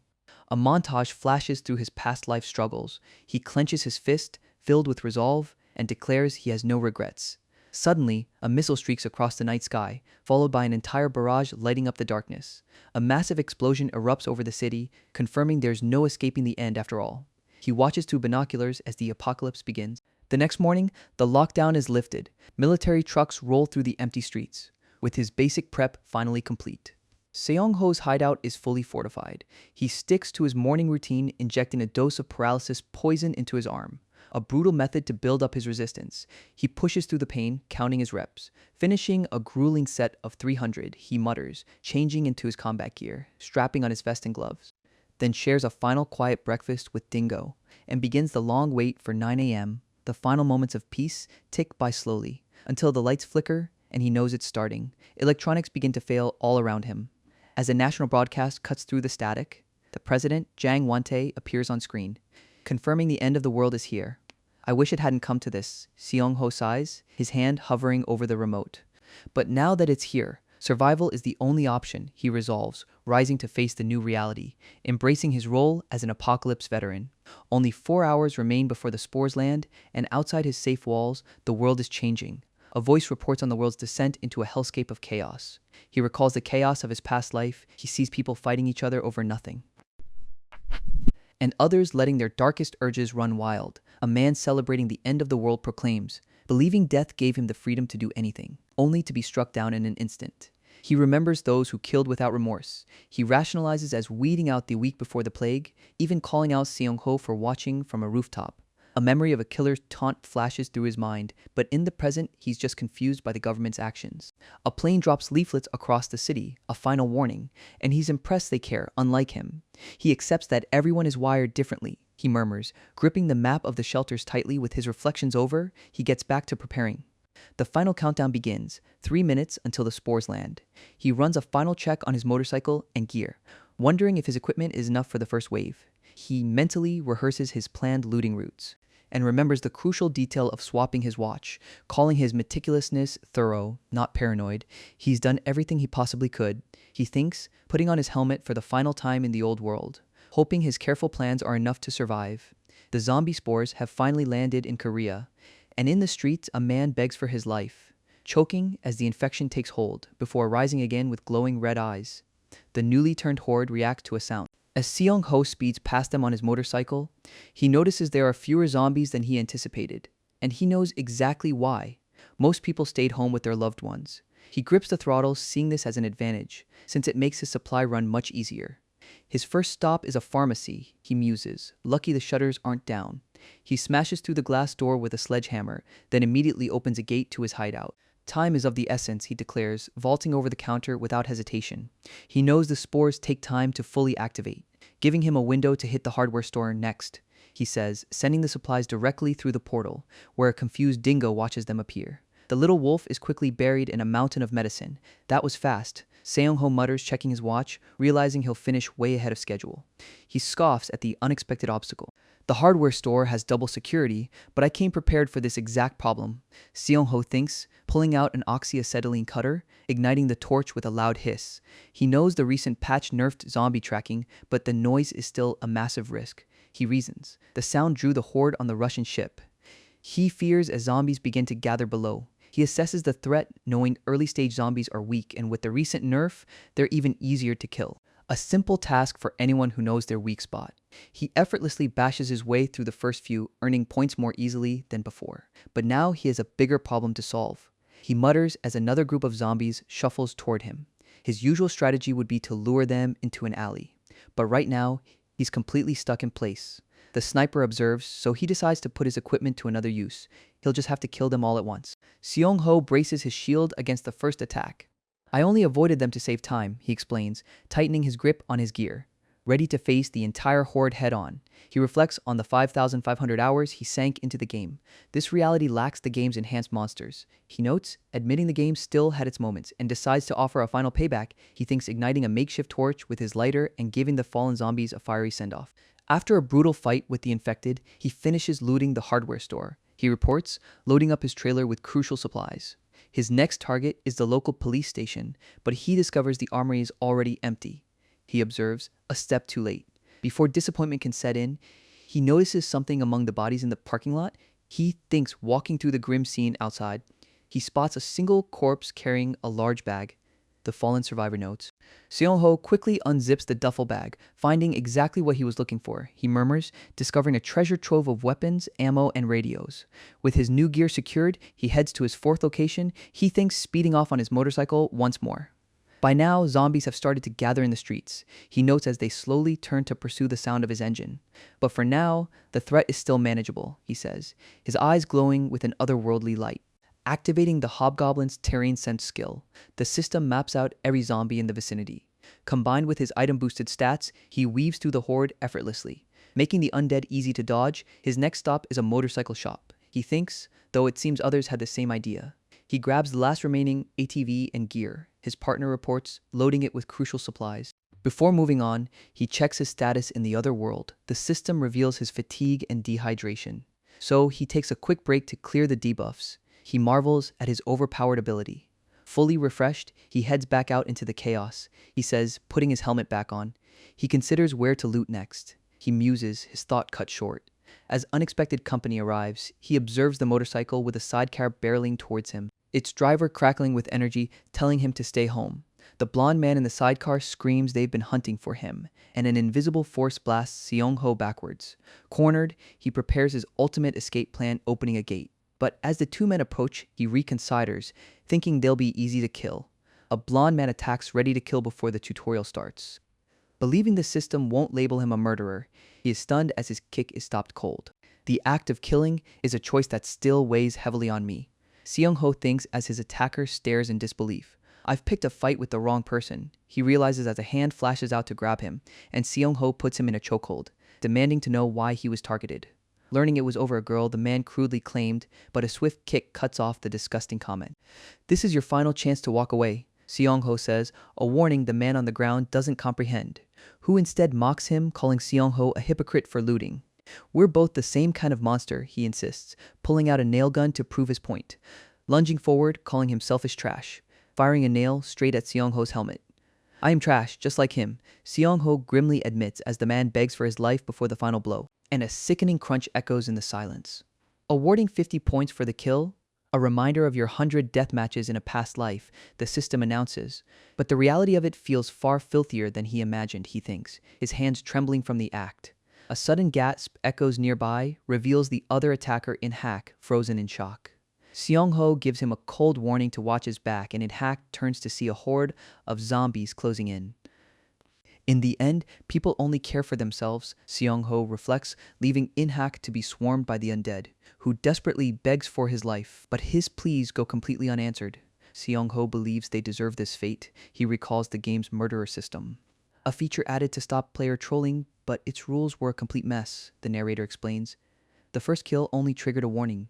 The system notifies the player, but from the third kill onward, the exceptions ended. The system would brand you a murderer. For the second kill, if it wasn't direct, the system would judge your involvement. The system explains, and could potentially grant a pardon, so why would anyone choose that path? He muses, acknowledging the powerful special abilities it unlocked. He recalls how killing made the game more enjoyable, but every advantage had its drawbacks. He muses, forcing killers to keep on killing and triggering a death field to open. Whenever 3 or more players gathered, a barrier would form, trapping them all in a fight to the death. The other players would size up their new prey. A system that usually favored killers, but against veterans, it was a death sentence. Once you become a killer, Seong-ho stares at the aftermath of his own violence, but feels none of the usual adrenaline rush. He checks his chest, completely calm. The system isn't active yet, so he decides to fight fire with fire. He picks up a small crossbow from the ground, vowing that, from now on, after every kill, he'll send their gear to his personal dimension. He wonders how long the other survivors will last, spotting a group fighting inside a building through his binoculars. One man with a crossbow is putting up a serious fight, he notes, scanning the schoolyard swarming with zombies. Realizing most of the easy looting spots are gone, a portal opens to reveal his small wolf companion.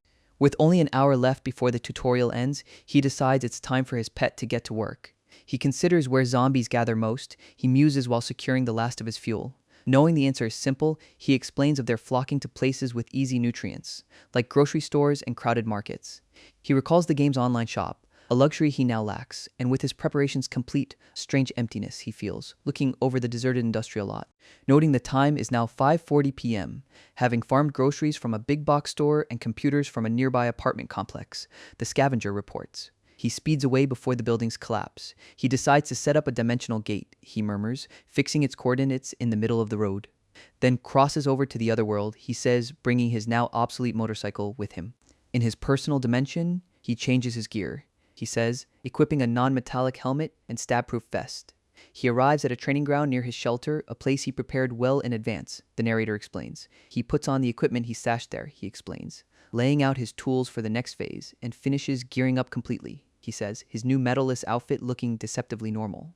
And he notes there are only 3 minutes left. Seong-ho muses, flicking his lighter. But a nagging anxiety begins to creep in. He thinks standing alone at the training grounds. Recalling his gate only allows his personal possessions through. He remembers his research on the airborne spores, a risk he couldn't bring near his shelter. He resolves packing his gear, holding a small sphere with a dire warning. Focus on the mission, he tells himself, tossing the small egg-like object. He remembers the world as it once was, before everything began to fall apart, and the city was left in ruins. This epidemic was just like the one in the game, a catastrophe that destroyed civilization. He realizes wiping out all of humanity's achievements, leaving cars to rust in the streets, and in less than an instant, all technology was rendered useless. He opens a gate, revealing the apocalyptic landscape, a portal from his green world to the gray one. The plague sent humanity back to the Stone Age. His gate stands as a lone beacon in the desolate city. But even braced for the worst, he's still stunned, as a sudden explosion erupts from the other side. He wonders if a military ammo depot just exploded. But his real concern is for the steel balls, a sudden panic gripping him. Hoping they survive the blast, he finds one of the spheres, sighing in relief, but quickly reconsiders his luck, realizing this situation is far from fortunate. Unsure of what to do, he decides to close the gate, the portal's energy swirling around him as it shuts. For now, he'll just stick to the plan. Later, he tries to barter with some small creatures, he murmurs, crouching before a red beetle and a stone golem. Here, have some sweet potato jelly, he offers. But the little beings reject it, and their refusal starts to annoy him, until he realizes they're just too cute to stay mad at. He decides to try a different approach, he thinks, clearing his throat. I need rare items, not just food, he explains to the confused little creatures. Frustrated, he decides to just give up, realizing the conversation is going nowhere. He admits to himself that this kind of bartering is impossible, when suddenly the red creature uses a stick to draw something. A trade proposal that leaves Seong-ho completely stunned. The beetle leader communicates through symbols. I eagerly agree to the terms, Seong-ho says, reaching out a hand to seal their new deal. But the creature has its own unique response, Seong-ho says, apologizing for being too forward. The beetle confirms the agreement with a gesture, and a system notification confirms their communication. But then, the leader requests a formal contract, leaving Seong-ho momentarily confused. He pauses since his other companions never needed one. He realizes intelligent creatures can't just be tamed. He concludes, accepting the contract prompt without hesitation. The terms are surprisingly detailed, or for jelly. But seeing no downside, he decides to sign. He thinks pressing his finger to the digital document, officially establishing their new partnership. The system now recognizes the swarm as his property, and Seong-ho can barely process what just happened. He tells the beetles to wait for a moment, heading back toward his shelter's entrance. He knows they must be hungry, he muses, returning with an armful of sweet potato jelly. He wishes them well on their new mission, watching them fly off with their payment, but gives a chilling warning not to betray him. In games, the tutorial is meant to be simple, but this one began in total darkness, with a few hours left before it ends. Seong-ho inspects the gear he's gathered, deciding to keep moving instead of resting. He unzips the bag taken from his attackers, surprised by how well prepared they were, finding water, matches, and weapons inside. A ceramic knife catches his attention, and he decides to find their hideout. He concludes, recalling the other survivors he saw earlier, and after checking the gang's items, he says pulling hard drives from the computers, salvaged from the nearby apartment complex. He connects them all to a docking station and begins sifting through the data. When he finds something completely unexpected, he whispers in disbelief, discovering Mi-kyung was once an idol. He supposes it makes sense, given her looks, but decides to delete the files anyway. He confirms the permanent deletion without hesitation, which triggers a memory of that time, a flashback to a life they shared before the fall. It's a past he'd rather not remember. He's seen enough of the ruined world for now. Deciding it's time to check his level 10 reward, back in his shelter, Seong-ho stands ready and summons the system's shop window, a feature he knows all too well. He takes a moment to think, browsing the familiar user interface from the game, but he notices the prices are different now, spotting a few key items he needs. This means a tutorial-only bug might still work. So he moves on to check his new trait. The system reveals his dimensional slot ability, which he recognizes as a quick slot system. He immediately designates 5 items for instant access, watching in awe as the slots materialize before him. This changes everything, reducing his prep time and making his dimensional gate even more effective. He realizes this is an overpowered late-game ability and tells his wolf companion Dingo to guard the shelter. He says a quick farewell, then opens a portal back to the apocalypse. His mission clear, finished the tutorial, with his gear on, he steps toward the gate, stunned by the sight before him, but he trusts his skills to see him through. Realizing his plan won't work, he activates slot 3, pulling out a rare item he'd been trying to save. The system identifies them as shade grapes for night vision, and he quickly consumes the glowing fruit.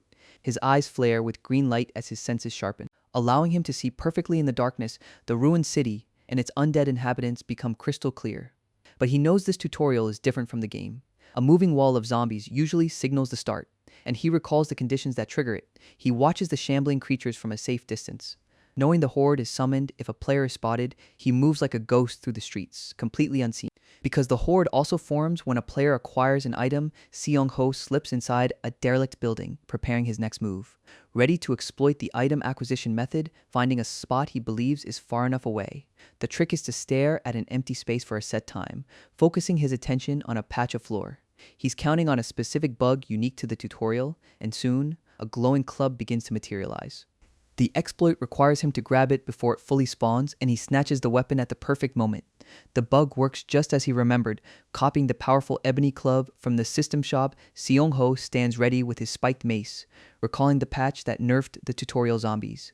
He hears the horde getting louder outside, reminding himself not to rush into danger. He moves forward with cautious steps, knowing there are multiple ways to win this game. And if fighting through isn't an option, his eyes narrow with focus. He'll just have to break through instead. But the sheer number of zombies is overwhelming, forcing him to leap back from their grasp. He stumbles on the landing, cursing his luck.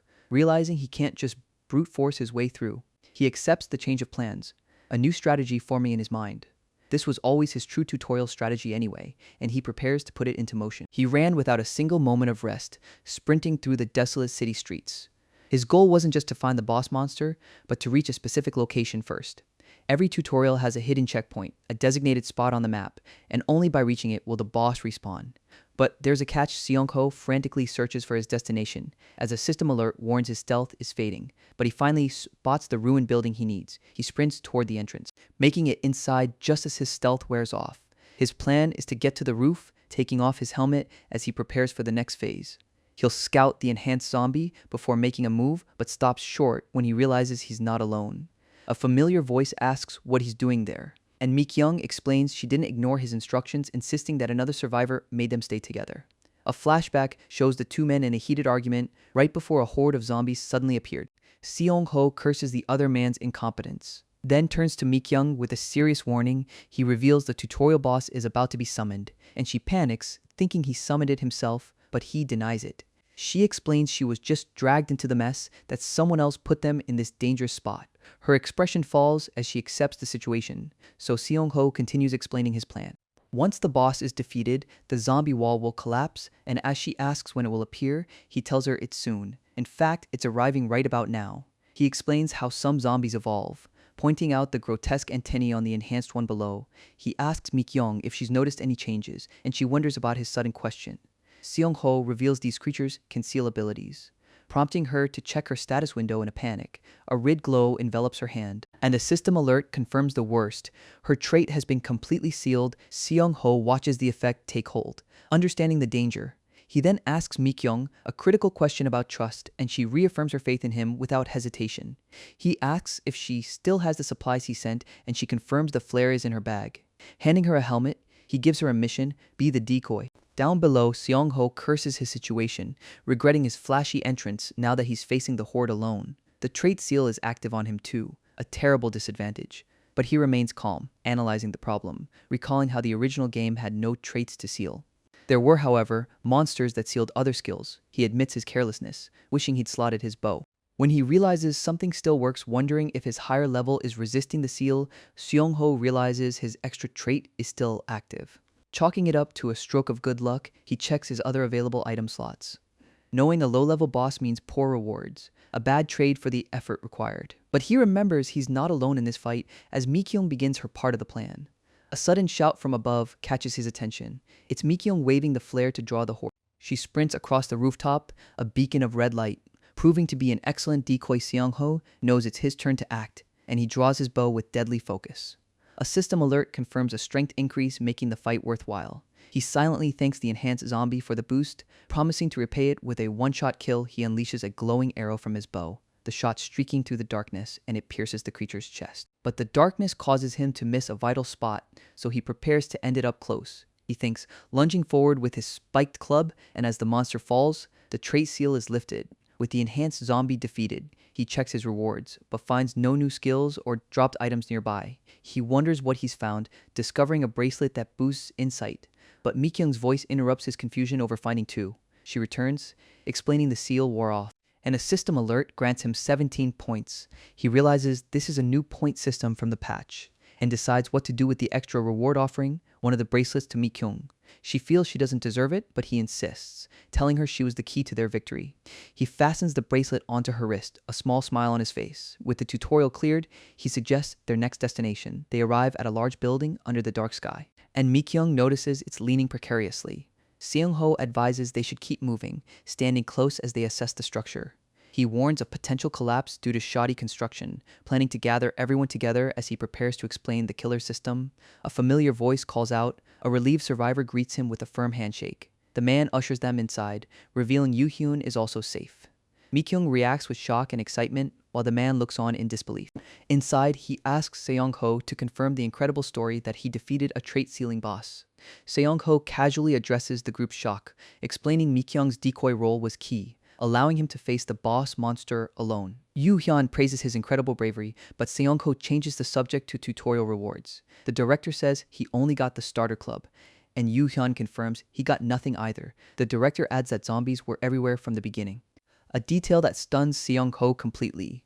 Mikyung reveals she received rewards for helping Yoo-hyun, who explains the director also earned points for saving him.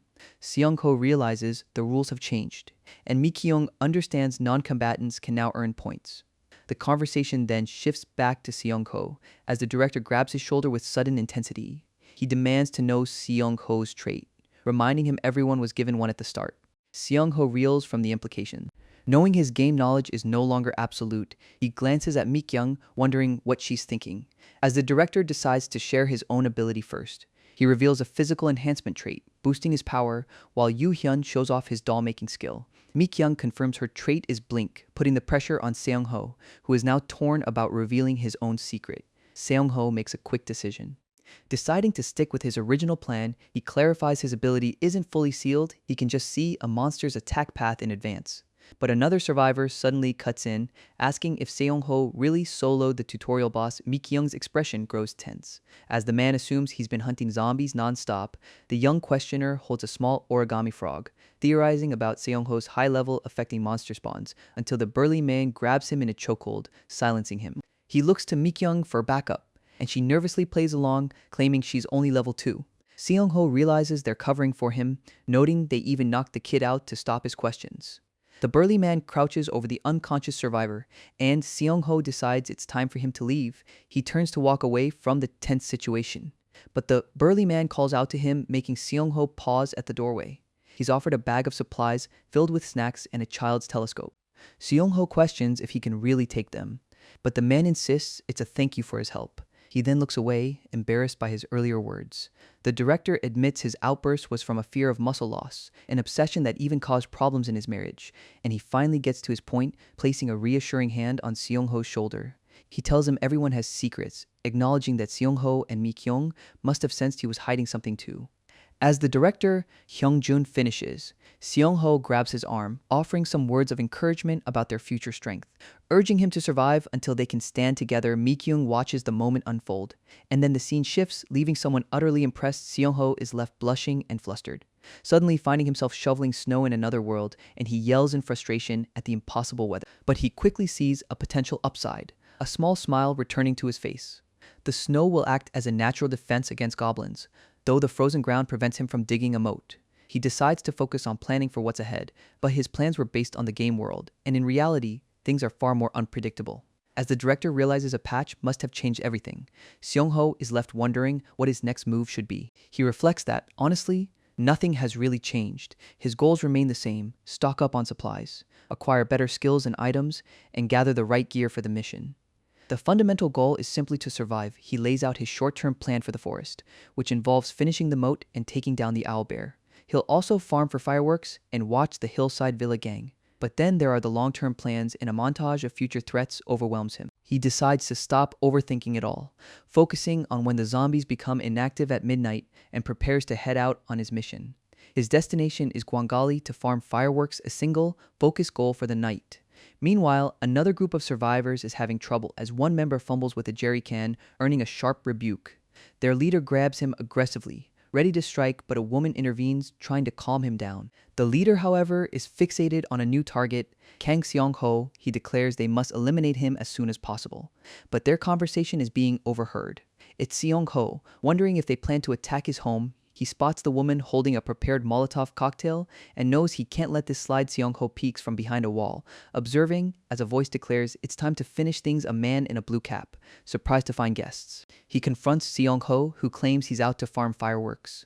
The man yells, demanding to know why he's out at this hour. He explains his own theory that zombies are diurnal, believing they fall asleep after midnight. Seong-ho smirks, knowing this is exactly why newbies die early. The man seems impressed that Seong-ho knows his level is too low to trigger keepers, but Seong-ho has a question of his own, asking if he ever considered his intel might be wrong.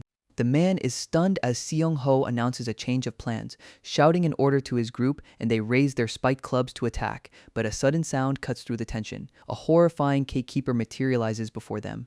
As Seong-ho flees, the man in the cap screams in fury. He orders his group to chase him, and one charges forward. The pursuer recalls how everyone mocked his trait, and he surges ahead, glowing with power. He believes that if he can just catch him, he'll finally be recognized by the boss. But he's instantly taken down, his teammates running past his fallen body.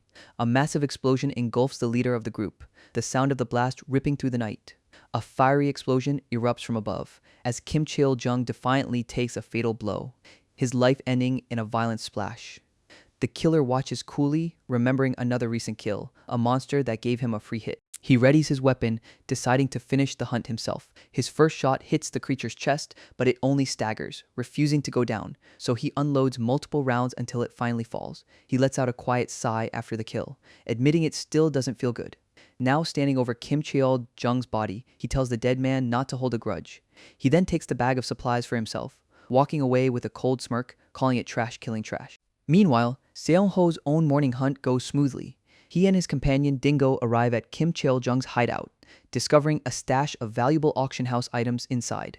Later, they search for supplies near the Guangali area, where Seong-ho finds the fireworks he was looking for, surprised by their massive size. With Dingo's assistance, the small creature's ears twitching with alertness.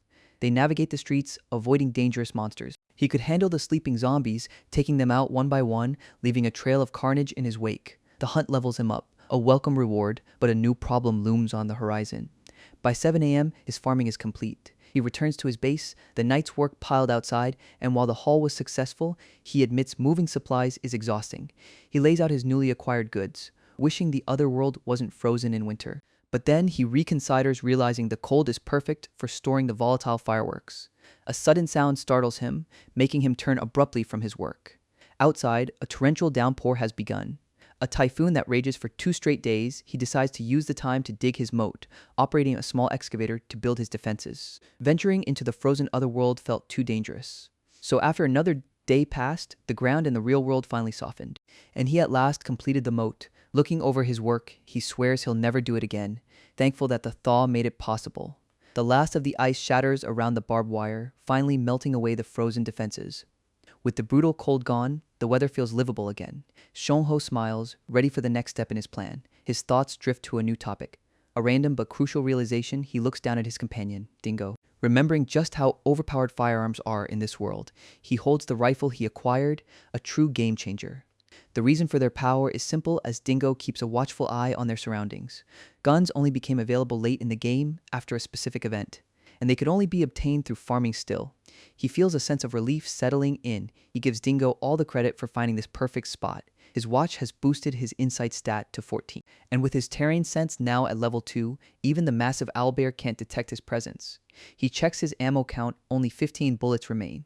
He's aiming to kill something far tougher than a keeper, knowing it will take at least 7 clean shots. But with ammo impossible to restock, he has to make every single shot count. He takes a deep breath, lining up the perfect shot. And the first bullet strikes the beast, which roars in agony. The massive owlbear roars, taking a direct hit, and charges forward with furious, glowing eyes. Seong-ho activates his first 2 slots, a confident smirk playing on his lips. He summons 2 glowing orbs into his hands, igniting the fuse of one with a lighter. With a powerful throw, he hurls it into the air. Then immediately calls upon his 3rd slot. He launches a second projectile as the beast closes in, and the first one erupts into a brilliant firework display. The owlbear is blinded by the sudden, intense light, confirming its weakness just as Seong-ho predicted. As the monster recoils, he activates his 4th slot, descending from above with a heavy-duty tool ready. The final blow lands with a sickening crunch. A system notification confirms he's gained 25 points, and he levels up to 15. He also acquires a new skill, Silent Movement. Seong-ho reviews his rewards, feeling a bit underwhelmed, but he knows the owlbear's claws will sell for a good price.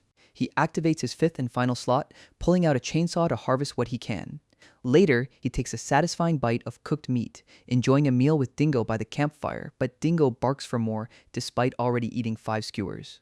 Seong-ho calls out to his companion as Dingo eagerly devours a fish, and he urges the creature to grow quickly, hoping it will soon be strong enough for combo plays and solo hunts. But then he notices something. Dingo already seems to have grown bigger. With his companion's stomach full, Seong-ho decides it's time to get back to work. He turns his focus to the auction house, unlocked at level 15. Finding the user interface looks just like the game's shop screen. But one detail catches his eye, a 10% commission fee, double what it was in the game. He mutters that it's a total scam, but still decides to search for items. What he finds leaves him completely stunned. There are already items listed for sale. He forces himself to calm down, taking a deep breath to process the situation. He reasons that a semi-veteran with combat traits could easily have a higher level than him. He focuses on the first item listed and decides to check the comments section. The messages reveal another player's ambitious plans, and the specific tone of speech seems familiar suddenly. Seong-ho thinks he knows who it is. A confident smile spreads across Seong-ho's face. As he recalls a core rule of the game, anonymity is everything. Players could customize their faces and voices, hiding their real identities behind digital avatars. No one knew who you were unless you told them. Making the public chat a sea of strangers, a player's true self remained completely hidden. But he remembers how veteran players grew careless, especially one infamous attention seeker. A player with a very specific verbal tic. Seong-ho decides to test his theory, sending a message into the auction house chat and introduces himself with his old game ID, Kimba Plover. He waits for a response, hoping his hunch is right. The delayed reply makes him nervous, wondering if they're suspicious, until a sudden burst of excitement comes through. The other player recognizes his name immediately, asking if he's working with the government, but Seong-ho says he's solo. He explains he only gave advice, careful not to reveal his trait. The other player understands the logic, saying that revealing a trait is suicide for most, but since they're a combat type, they offer to share theirs. Seong-ho cautiously agrees to listen, as the mysterious player insists they'll be allies soon enough. Their forwardness leaves Seong-ho a bit unnerved. The player reveals their trait, resurrection, an ability they can use infinitely as long as they have the points. They boast about their high durability and damage resistances. Proposing they team up just like in the game, Seong-ho hesitates, unsure how to respond to the sudden offer. The other player is shocked by his reluctance, demanding to know why. Seong-ho admits he has trust issues now, explaining he hasn't even told his real-life friends about his abilities. He insists they need to meet in person first, which the player seems to understand. Then, Bunny Princess tells him to check the auction house again. They urge him to hurry, confirming a new listing. And Seong-ho's eyes widen in disbelief. A magic metal ring appears, an incredibly valuable item this early on. Bunny Princess offers the rare artifact for a mere 10 points. Stunned, Seong-ho questions the impossible generosity. The player simply tells him to take it. He reads the comments, realizing it's a gesture to earn his trust, and recalls meeting Bunny Princess early in the game. But he never expected this kind of sacrifice. Still, he appreciates the gesture immensely. The ring materializes in his hand, a tangible piece of trust. He knows he must repay this favor somehow, so he lists the owlbear claw and smoked trout on the auction house. On the other end, Bunny Princess reacts with pure delight, remembering their friend loves grilled fish and claws for crafting gear. The pressure rises as the dangerous clash keeps escalating. The pressure rises as the dangerous clash keeps escalating. The pressure rises as the dangerous clash keeps escalating. The pressure rises as the dangerous clash keeps escalating. The pressure rises as the dangerous clash keeps escalating. The pressure rises as the dangerous clash keeps escalating. The pressure rises as the dangerous clash keeps escalating. The pressure rises as the dangerous clash keeps escalating. The pressure rises as the dangerous clash keeps escalating. The pressure rises as the dangerous clash keeps escalating. The pressure rises as the dangerous clash keeps escalating. The pressure rises as the dangerous clash keeps escalating. The pressure rises as the dangerous clash keeps escalating. The pressure rises as the dangerous clash keeps escalating. The pressure rises as the dangerous clash keeps escalating. The pressure rises as the dangerous clash keeps escalating. The pressure rises as the dangerous clash keeps escalating. The pressure rises as the dangerous clash keeps escalating. The pressure rises as the dangerous clash keeps escalating. The pressure rises as the dangerous clash keeps escalating. The pressure rises as the dangerous clash keeps escalating. The pressure rises as the dangerous clash keeps escalating. The pressure rises as the dangerous clash keeps escalating. The pressure rises as the dangerous clash keeps escalating. The pressure rises as the dangerous clash keeps escalating. He remembers his goal to meet a friend, recalling a moment of brutal strength, a person who once brought him such warmth. In his memory, the friend unleashes a giant swing, a figure stepping into the light. But there was always one major problem. Despite his friend's overwhelming power, there was a glaring weakness. The man looks completely lost. Because he had a terrible sense of direction, back in the present, 3 days have passed since the storm, and a paper airplane soars over the zombies below. A message from the gym party, who are adapting well. Yuhan, now level 5, can send his paper dolls much farther, informing Seong-ho they've moved into a nearby gym. The note also shares personal news, revealing Kyung-hoon and Bora are now a couple, and that Hyunjun has hit level 10, unlocking the shop system for their group. Seong-ho has been guiding them from afar, writing back with directions to safe farming spots, and helping his old friends grow stronger. He sends off his reply, feeling it's enough for now, while also keeping in touch with Bunny Princess through the auction house. Though her replies are frustratingly slow, a desperate survivor fights through the horde. As Seong-ho reflects on a harsh reality, the dreaded hell level phase, he pulls up his status window. Now at level 15, calculating the grind ahead. Leveling through combat alone seems impossible, but he has other plans in mind.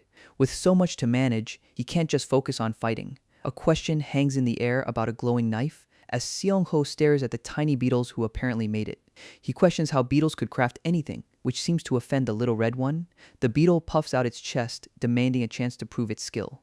So Seong-ho issues a challenge. He hands the creature a single coin, which it accepts with determination and begins to carve with incredible speed. In an instant, it transforms the coin into a sharp blade. Leaving Seong-ho speechless, he stares in awe, realizing they're true crafters. But he wonders why the first knife was so crude, and his question makes the little beetles cry.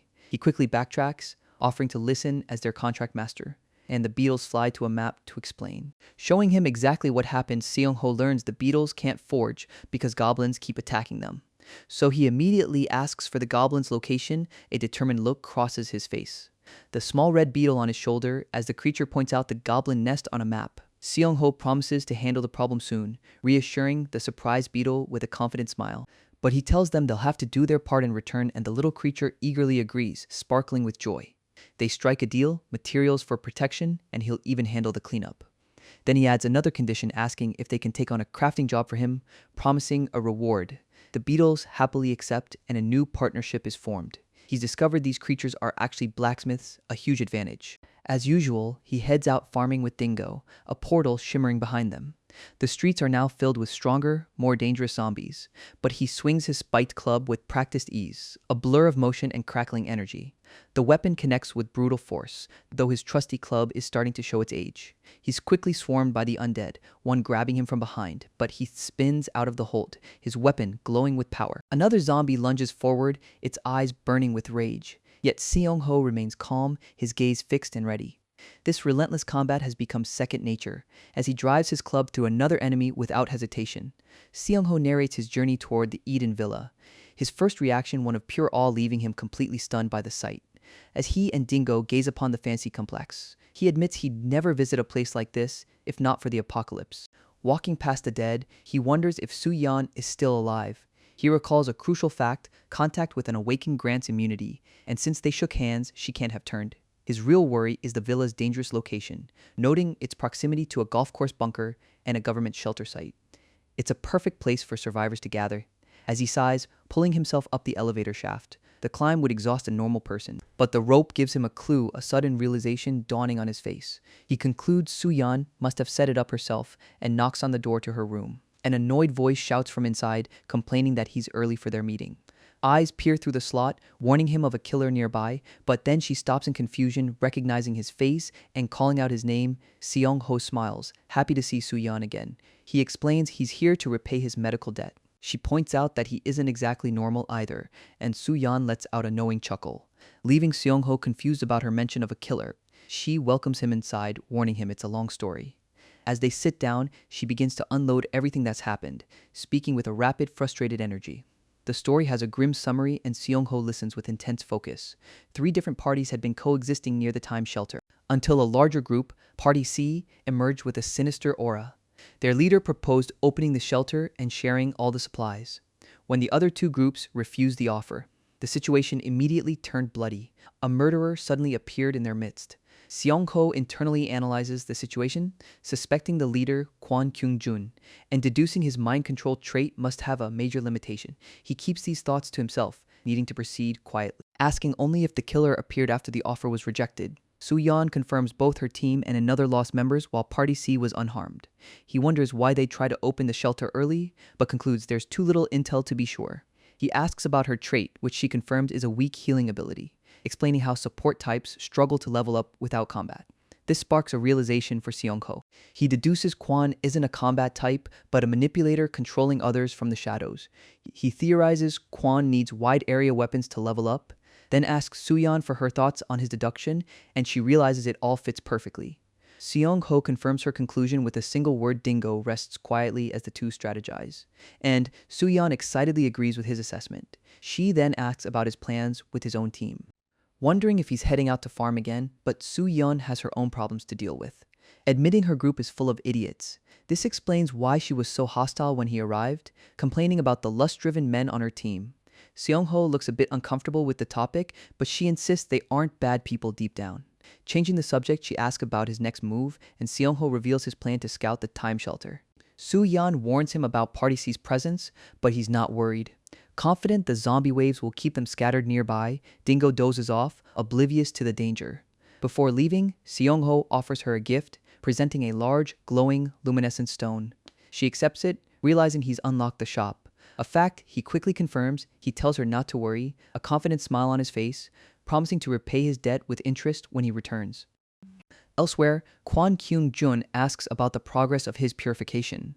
Learning the killer has eliminated another member of B Team, the subordinate confirms B Arya's cleanup is almost done, prompting a question about a team who have apparently made no unusual moves.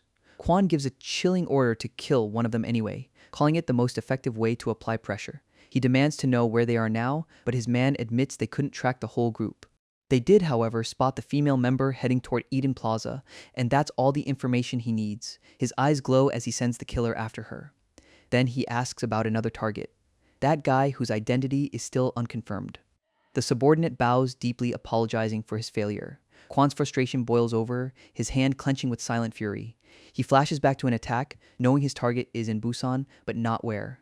This unknown enemy must be found immediately. Kwon reveals the flaw in his trait. He gets no AXP when his puppets make a kill.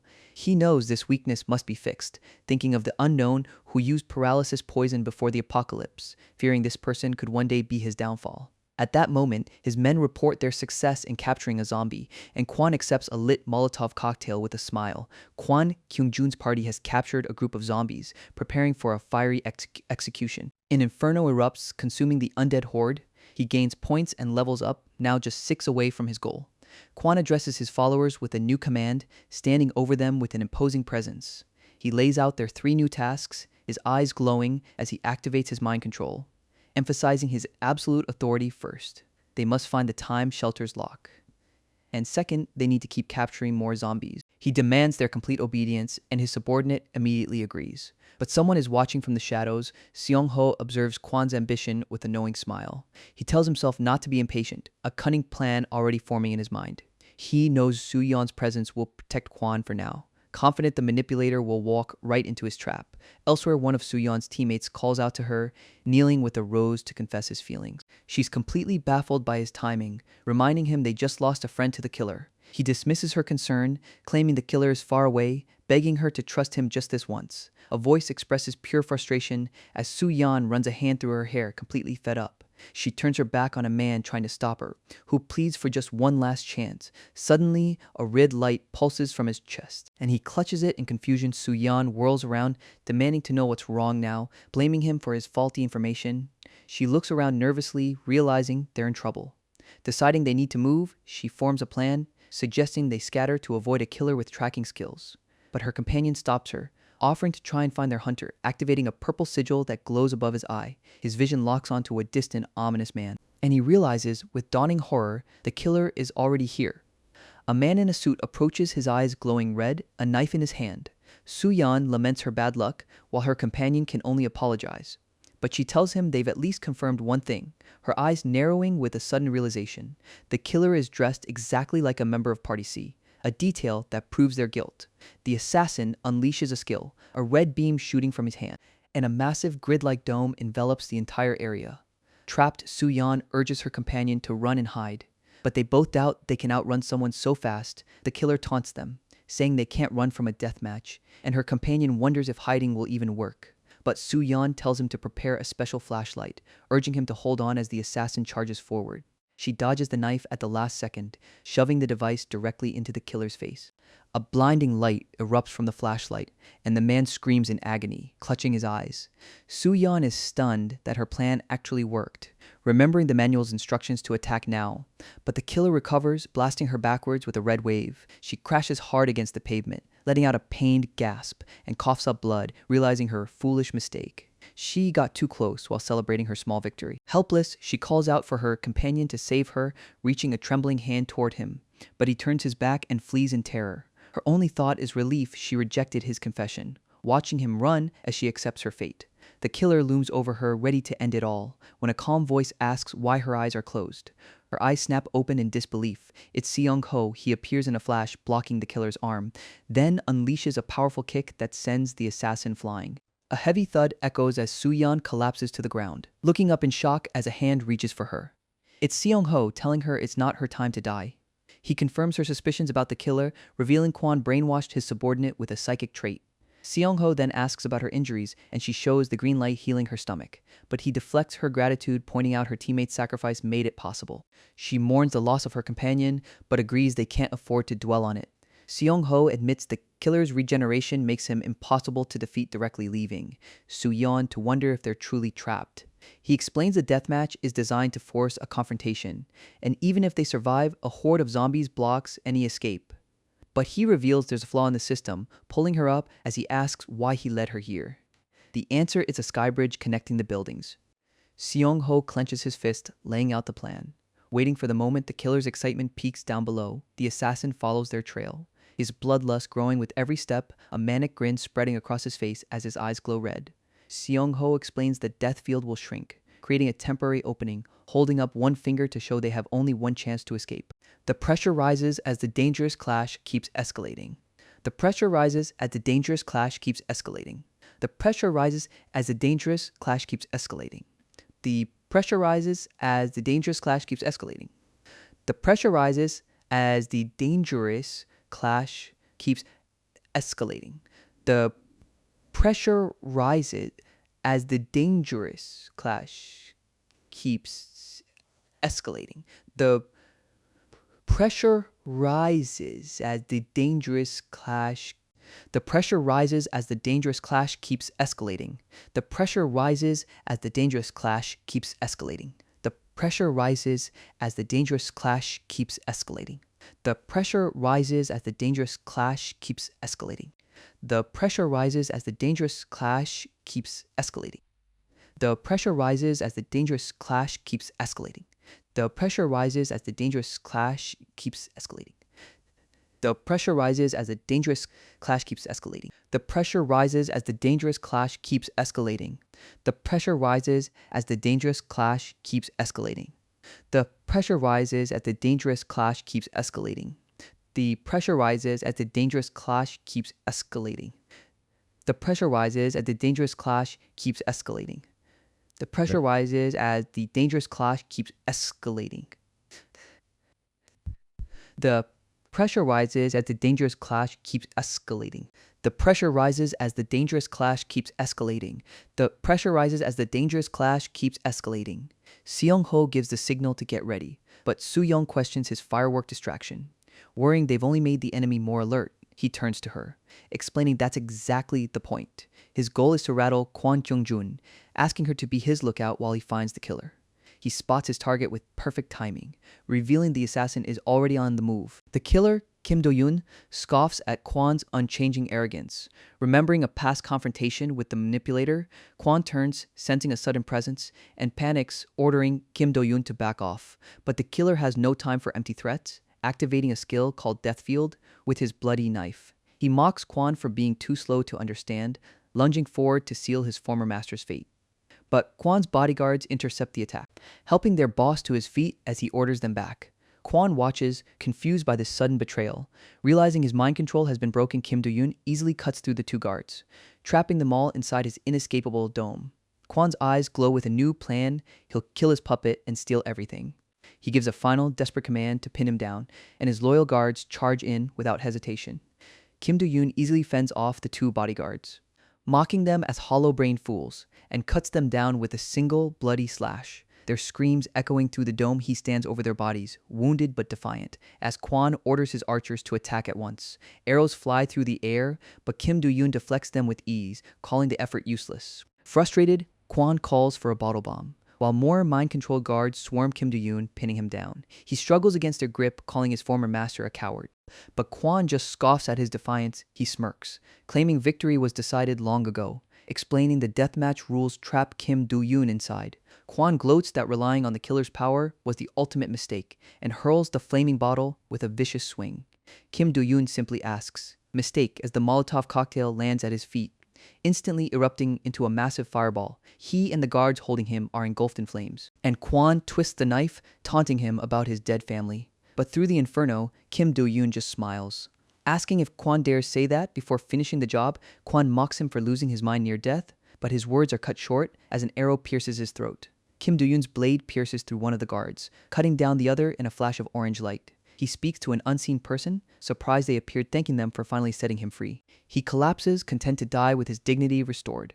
His body begins to fade away into particles, and the death field shatters, leaving Kwon utterly baffled.